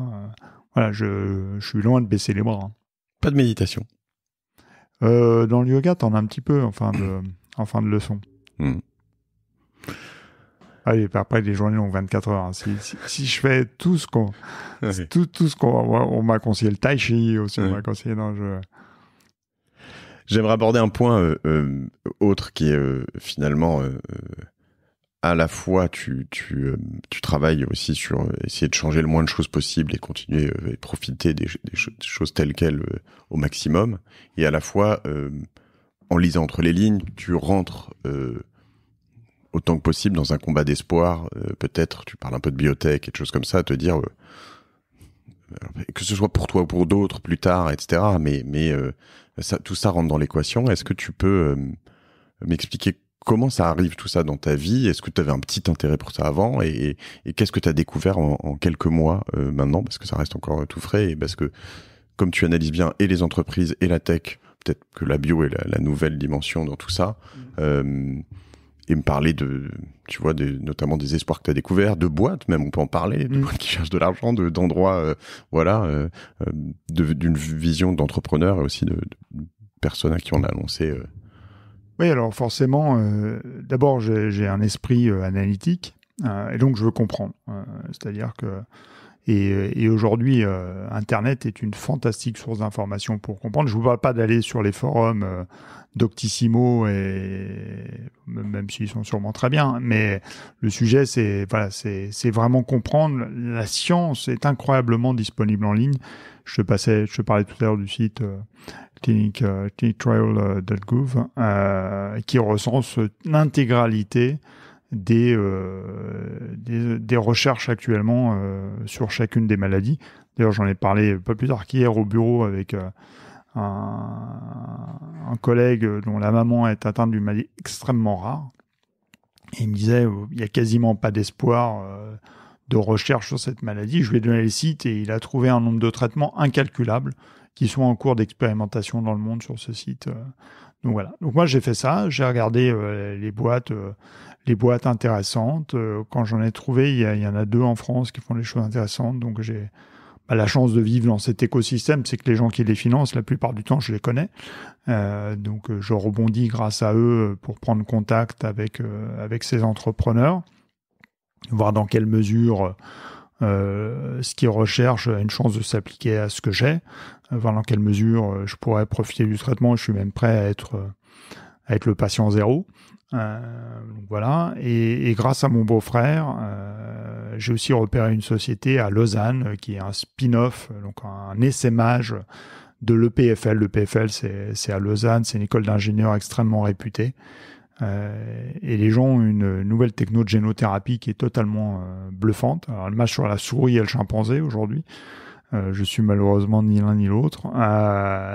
Et ils ont un truc vraiment sympa. C'est-à-dire qu'aujourd'hui, ils font un ADN modifié qu'ils mettent sur un petit cheval de Troie sur la souris. Ça va réparer le fameux gène malade. Mais quand je dis répare, non seulement tu le vois sur une souris, elle n'arrive plus à nager parce qu'elle est atteinte de la maladie. Une fois qu'ils lui ont fait cette injection unique, ils arrivent à réparer le gène malade et elle renage. Donc non seulement tu as l'espoir de stopper la maladie, mais de te régénérer en partie, ce qui est totalement bluffant. Là encore, la probabilité que tout ça s'applique sur l'homme dans des délais qui sont les miens et que ça marche, j'en sais rien honnêtement. Mais en tout cas, ça m'a excité, donc j'ai mis un ticket dans cette boîte et j'ai emmené d'ailleurs avec moi 2 de mes amis qu'on met un petit ticket. On a mis tous les 3 notre billet de loto là-dessus. Et si ça marche, on sera peut-être à la fois un peu plus riche et peut-être même guéri, tu vois le truc. L'un comptant plus que l'autre, j'imagine. L'un comptant effectivement plus que l'autre. La richesse. La richesse, ça, justement. En tout cas, pour mes potes. j'en vois un peu les notes et voilà, je sais pas si on a oublié beaucoup de choses dont on voulait parler. Moi, je voudrais revenir rapidement sur deux choses. Ta relation avec October, dans quelle mesure en fait tout ça continue, mais dans tes projections et dans est-ce qu'à un moment tu te dis je dois plus rapidement peut-être être prêt à transmettre, ou est-ce que c'était déjà de toute façon bien structuré là-dessus? Est-ce qu'il y a des choses que tu accélères par exemple? Non, honnêtement, la chance d'avoir une société qui est vraiment très bien structurée. D'ailleurs, c'est ce qui m'a fait très plaisir dans les feedbacks des clients quand je les ai appelés. C'est que les clients le reconnaissent parce que eux travaillent au quotidien avec October. Donc, ils voient bien que c'est pas Olivier Goy qui répond à toutes leurs questions et avec une équipe à côté qui ne fait que dire oui à ce que j'ai fait et décidé. Donc, ils le voient très bien que c'est pas un one-man show. Donc non, ça change rien parce que la trajectoire d'October doit être celle qui est bonne pour nos équipes et nos actionnaires. C'est pas ma trajectoire personnelle. October a une espérance de vie bien plus forte que la mienne. Donc c'est comme ça que ça doit se faire. Alors s'il y a quelques personnes qui veulent m'envoyer des messages sur LinkedIn pour me demander si on est à vendre à la foulée de ce podcast, non. S'il vous plaît, les intermédiaires en M&A ou les acheteurs potentiels, pas besoin de vous manifester. On continue notre chemin. Voilà. Donc ça, on continue l'aventure. Ça ne change rien la structuration de l'aventure. Notre chemin, notre feuille de route, tu sais, on aime bien, comme beaucoup de monde, avoir ces fameux OKR pour piloter à la fois Objectif Key Result. Donc c'est vraiment, tu te donnes tes grands objectifs à court et plus long terme, et c'est ce qui te permet de suivre tout ça. Nos OKR n'ont absolument pas changé suite à cette annonce. Il faut que je souris et que j'arrête de parler. Mathieu prend une photo. Voilà. Allez, très bien. Et après, alors au niveau entre guillemets capitalistique, c'est pareil. J'ai fait feel free de pas vouloir me dire, mais du coup, t'es un actionnaire important. Tu parles de la suite. Est-ce que c'est des choses dont tu dois parler, j'imagine, d'une part avec tes associés et aux autres actionnaires, avec tes proches aussi, ta femme, tes enfants. Est-ce que tout ça change des choses? Est-ce que j'imagine un peu, mais alors, je sens que Mathieu va me proposer une solution pour rendre en secondaire mes titres qui s'appelle DICAM. Non, non, je plaisante. Je suis opportuniste, mais dans le bon sens. Alors là, ce serait vraiment très déplacé. Non, alors mes actions d'October. Ça reste mes actions d'October. J'ai toute confiance dans mes associés et les équipes pour porter l'aventure, que ce soit moi demain qu'en soit le détenteur ou mes enfants. C'est pas un sujet. Je me suis surtout assuré que je ne sois jamais sur le plan actionnarial en l'empêchant de tourner en rond. C'est-à-dire que le fait, s'ils ont besoin d'avoir tu sais, c'est pas que d'actionnaires, on a toujours des clauses où il faut pouvoir voter pour prendre des décisions, et que ça puisse se faire, là encore, sans l'approbation d'un juge des tutelles, s'il doit y avoir un juge des tutelles qui décide parce que je ne suis plus là. Donc tout ça est géré, c'est du plan purement technique, mais encore une fois, je ne suis pas majoritaire, loin s'en faut, chez October. On est une société où d'abord l'actionnariat a été très bien réparti, d'autre part on a levé 51 millions d'euros, donc mécaniquement on s'est dilué. Donc tout ça permet complètement à l'entreprise de fonctionner sans ma présence. Et l'autre question que je me posais, je l'avais abordé dans notre premier échange, c'est ce qui peut faire la différence entre un passionné, un entrepreneur et potentiellement un manager ou quelqu'un qui est vraiment très passionné par son boulot, tu vois. Et c'est que moi, quand je m'endors le soir, hier soir, parmi mes jobs, enfin tu vois, je suis allé, je te disais, donc à Bordeaux, visiter nos bureaux. Avant d'y aller, je pense à ça, je me dis tiens, il faut qu'on fasse ça, etc. Et tu vois, il y a des moments comme ça où en fait tu vas, en fait ça t'obsède, enfin ça te possède en tout cas, tu vois. Hier soir, je pensais à notre échange, tu vois, ce matin et moi aussi. Et voilà, très bien. Mais dans quelle mesure, en fait, justement, tu arrives à faire en sorte que cette nouvelle donne ne prenne pas le dessus nécessairement, mais trop de place, en tout cas, parce qu'elle doit forcément prendre un peu de place. Mmh. Alors, elle prend de la place, c'est évident. C'est-à-dire qu'il n'y a pas une heure où je n'y pense pas. Mais le fait d'être aussi excité, parce que je suis vraiment excité par le travail en ce moment. Je suis encore une fois désolé de radoter, mais ce qui se passe en ce moment chez October est tellement excitant en termes de croissance, d'avancée technologique que ça me porte. Hier, j'ai fait un rendez-vous avec un prospect. Je suis rentré, j'ai appelé mes associés, j'ai trouvé un nouveau use case de notre technologie qui est complètement dingue. La personne est super réceptive. J'étais comme un fou. Donc, je me suis endormi avec cette excitation-là. C'est ça qui me porte. C'est ça qui me fait rêver. On est excités comme des fous. On a écrit le mémo, on l'a finalisé. Il faut que je l'envoie ce matin. D'ailleurs, pas que j'oublie en sortant du podcast. Voilà, ça me transcende. Je comprends. Alors je dois quand même aussi, il y a une chose que j'aurais pu ne pas attendre plus d'1h30 pour te dire ça. Je dois quand même te féliciter parce que au passage t'as quand même eu une petite breloque il y a quelques semaines. Je t'ai vu j'étais très jaloux, Jean-Philippe Cartier que j'embrasse, qui est venu sur ce podcast et pareil, quelqu'un que j'aime énormément et même si on se connaît pour le coup encore moins bien que tous les deux donc tu savais toi tout ça quand tu as eu la médaille. Tu ne le savais pas, personne ne le savait quand on te l'a proposé, j'imagine, puisque c'était effectivement antérieur. C'est pas une médaille posthume. Comment t'as vécu ça? J'étais super fier parce que l'Ordre national du mérite, pardon. Voilà, chevalier dans l'Ordre national du mérite. J'étais super fier de le recevoir parce que vraiment, j'ai l'impression qu'avec un 2-3 IM et aujourd'hui October, c'est une trajectoire de l'entrepreneur, mais l'entrepreneur vraiment tourné pour le bien de tous. C'est-à-dire qu'on a fait, quand je me retourne sur tout ce qu'on a financé, on a vraiment créé de la valeur, créé de l'emploi, porté, tout ça, c'est une grande fierté.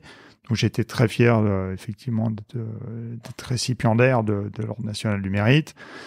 J'étais très fier aussi que ce soit Bruno Le Maire qui me la remette. Alors, on a des confinements oblige un super petit comité. Il y avait juste effectivement Jean-Philippe Cartier, Xavier Antonios, ma femme et moi.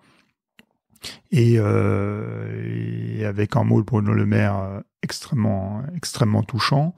Et effectivement, je savais que j'étais malade à ce moment-là. Donc j'ai fait un mot tout en subtilité pour ceux qui savaient et qui étaient présents en l'occurrence. Et effectivement, maintenant, pour être tout à fait transparent, Bruno Le Maire le sait aussi. Voilà. Mais il l'a su après.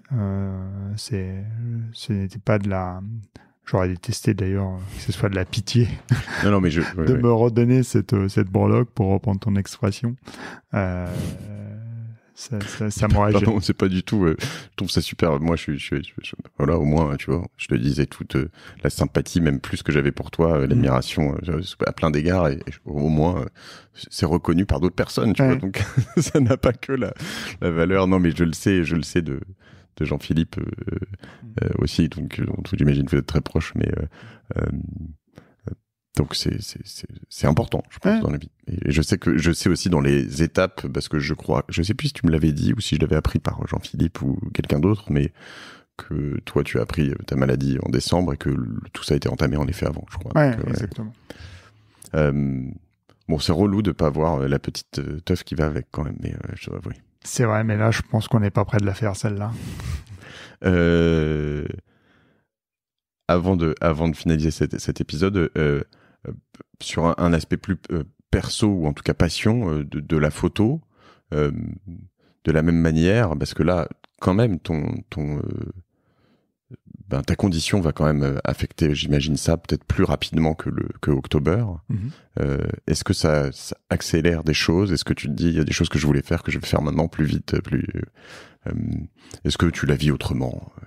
Oui, alors c'est sûr que physiquement, je risque de faire plus de photos en contre-plongée que de photos vues d'avion. Mais j'en profite en fait.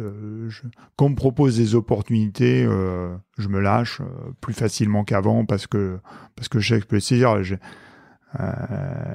J'ai un ami, et je le remercie, d'ailleurs c'est mon partenaire de tennis, je l'ai cité complètement d'ailleurs, parce que Christophe Ripper en l'occurrence, qui m'a branché sur la marque John Galliano, qui faisait ses shootings, et les 2 derniers shootings de John Galliano, c'est moi qui les ai faits en l'occurrence en photo. Donc voilà, ça m'occupe, c'est le dimanche. C'est sérieux quand même. Ouais, donc j'étais super content de faire ça. Christophe sait bien sûr que je suis malade, donc vous voyez aussi toute la difficulté, parfois techniquement, quand il y a des photos où je devais être un peu un équilibre, où il y avait des choses où j'étais un peu plus gêné, clairement, pour les prendre. Mais après, avec quelques personnes pour t'assister, ce qui est le cas sur ce genre de shooting, et les gens bienveillants, ça marche très bien. Super, j'avais pas. Il me semblait avoir vu quelque chose comme ça. Et d'ailleurs, je les remercie parce que, pour que tu saches aussi, donc forcément, je suis payé quand je fais ces shootings, et très gentiment, ils acceptent de faire un don en fait à la fondation, et ce qui permet que ces shootings payent des repas. Donc là, c'est vraiment la boucle est bouclée, c'est ma passion qui sert la fondation. Très bien. J'ai rencontré Christophe Ripper il y a quelques temps, en effet. Il a une carrière assez originale aussi. C'est un gars fantastique, je l'aime beaucoup. Écoute, je voudrais moi m'adresser à ta mère que je connais pas et lui dire que sans trahir de secret, elle n'était pas très favorable à cet épisode, je crois. C'est le moins qu'on puisse dire. Et j'espère que Madame Goua, vous changerez d'avis. Pour moi, c'est en tout cas, et c'est souvent un des objectifs, si à la fin d'un épisode, j'ai appris, je me suis inspiré, j'ai même eu des actions que je vais faire assez rapidement. Pour moi, c'est un épisode réussi. J'avais peur de faire un épisode triste, et il l'est même pas. J'espère. Il faut pas qu'elle le soit. Je t'avoue que j'ai eu ma petite dose d'émotion, et quand j'ai réalisé aussi pas mal de choses, tu vois, un des trucs, c'est con, et je sais qu'avec toi je dois pas m'en vouloir, mais quand j'ai ouvert la porte et que je te dis ça va, et tu te dis putain.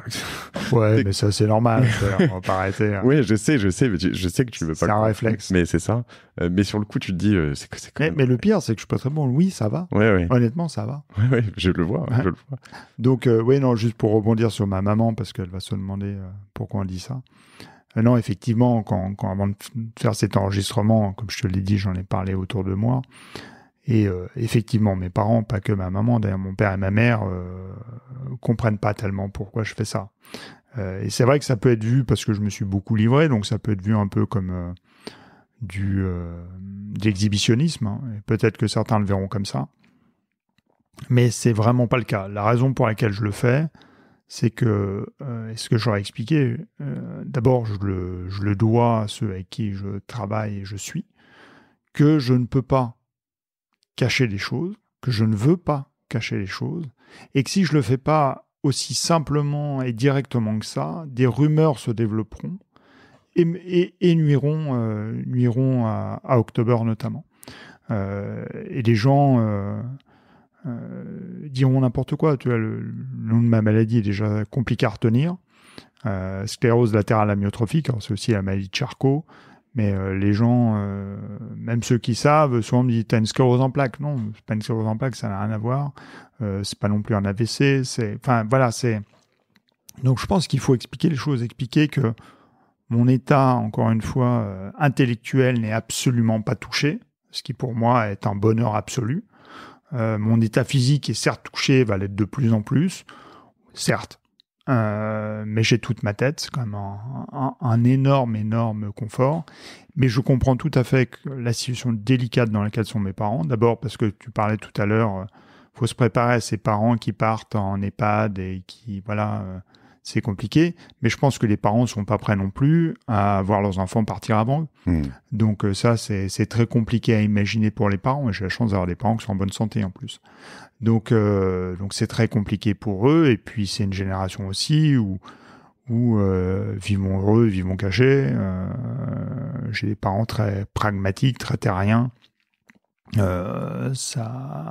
Oui, mais j'aurais expliqué pourquoi c'est bon. Et encore une fois, au-delà de tout ça, ça m'ouvre des portes, des perspectives. Peut-être même que j'aurai des témoignages suite à ce podcast de gens qui m'ont dit, tiens, contacte un tel ou un tel pour ta maladie, j'ai entendu parler de ça, j'ai entendu parler de ci. De la même manière que grâce à BPI, j'en parlais tout à l'heure, j'ai pu être connecté sur quelqu'un qui travaille sur un traitement.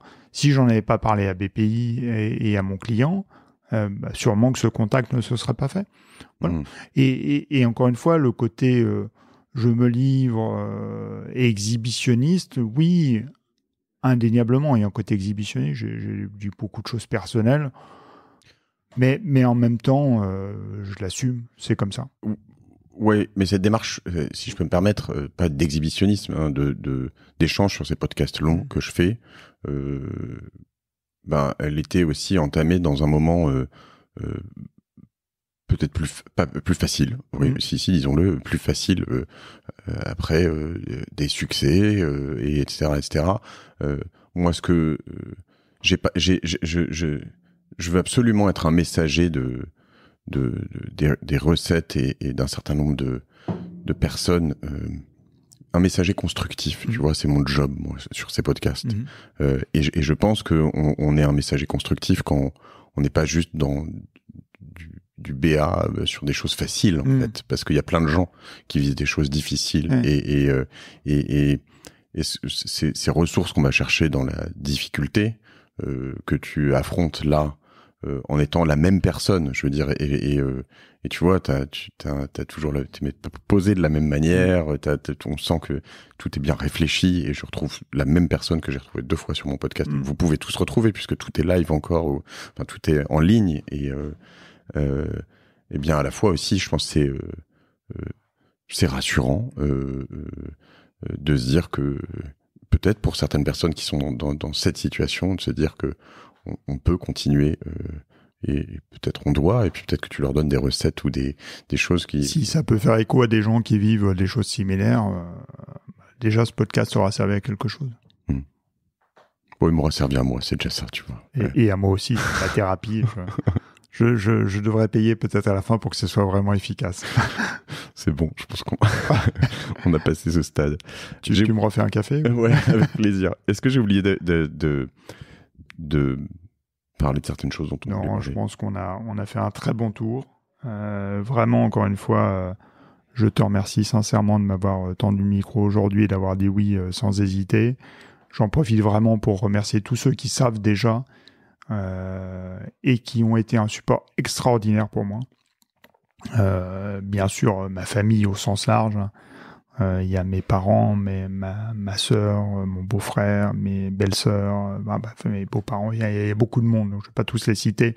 Mais support extraordinaire. Les équipes d'October, encore une fois, tous mes associés, je mentionne Patrick, Xavier chez 1, 2, 3. Vraiment, merci à eux. Merci pour leurs mots, leur gentillesse, leur accompagnement. Et voilà, je suis super content. Demain, on est samedi. Je sais que je vais me faire un déj avec eux et ça me fait super plaisir. On a le droit de le dire, ça, non? Ouais. Moyen. Un déj en plein air. Bon, manger un sandwich en plein air. Et on revient toujours aux fondamentaux, hein, mais moteurs de presque tous mes invités, qui sont la passion, le plaisir, l'amour par extension un peu aussi, hein, et je pense que dans ce cas-là, on voit que c'est moteur pour beaucoup dès que j'ai des épisodes, justement avec des psys à venir, mais aussi pour beaucoup qui le disent, et ça prend jamais autant de force que dans un épisode comme celui d'aujourd'hui. Donc, moi, à mon tour de te remercier d'avoir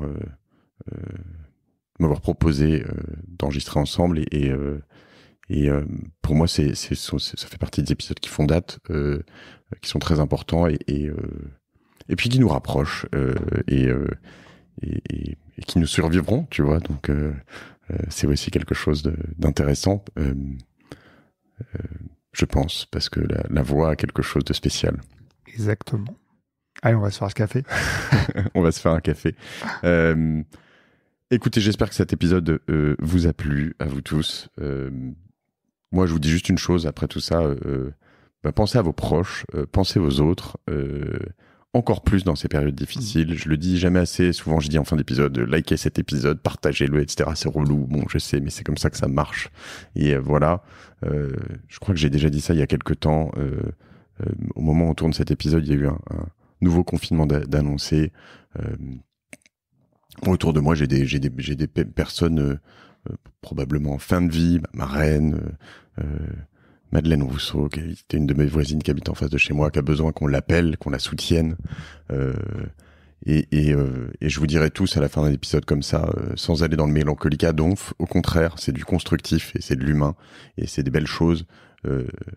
N'oubliez pas, s'il y a autre chose à faire que votre testament, et je dois rechercher le nom à chaque fois, le de mandat de protection future. Tout de suite, là, maintenant, vous finissez cet épisode, vous prenez votre téléphone, vous appelez 2 personnes, vous vous dites depuis longtemps, il faut que je l'appelle, putain, je l'ai pas fait. Faites-le, là, tout de suite, c'est pas dur, ça coûte pas cher, voire rien du tout, un petit peu de temps. Et c'est comme ça qu'on change la vie, qu'on rend ce monde plus beau, meilleur, qu'on donne la vie à ton pote qui a oublié de te rappeler. Je pensais à lui quand il dit ça. Et voilà, et comme tu l'as dit... Il va m'en vouloir à mort d'avoir raconté ça. Mais j'ai pas donné son nom. Voilà, il sait pas, voilà, et je pense qu'il t'en voudra pas parce que, tu sais quoi, de temps en temps, je me retrouve aussi dans cette position, tu vois, tu dis je te rappelle, tu rappelles pas. Et j'ai bien senti que tu lui en veux pas, et que c'est pas grave. Voilà. Et donc, tant qu'on en est là, je pense qu'il faut pas s'en vouloir. Je vous embrasse. Merci Olivier. Merci à vous tous. Merci à vous. Salut.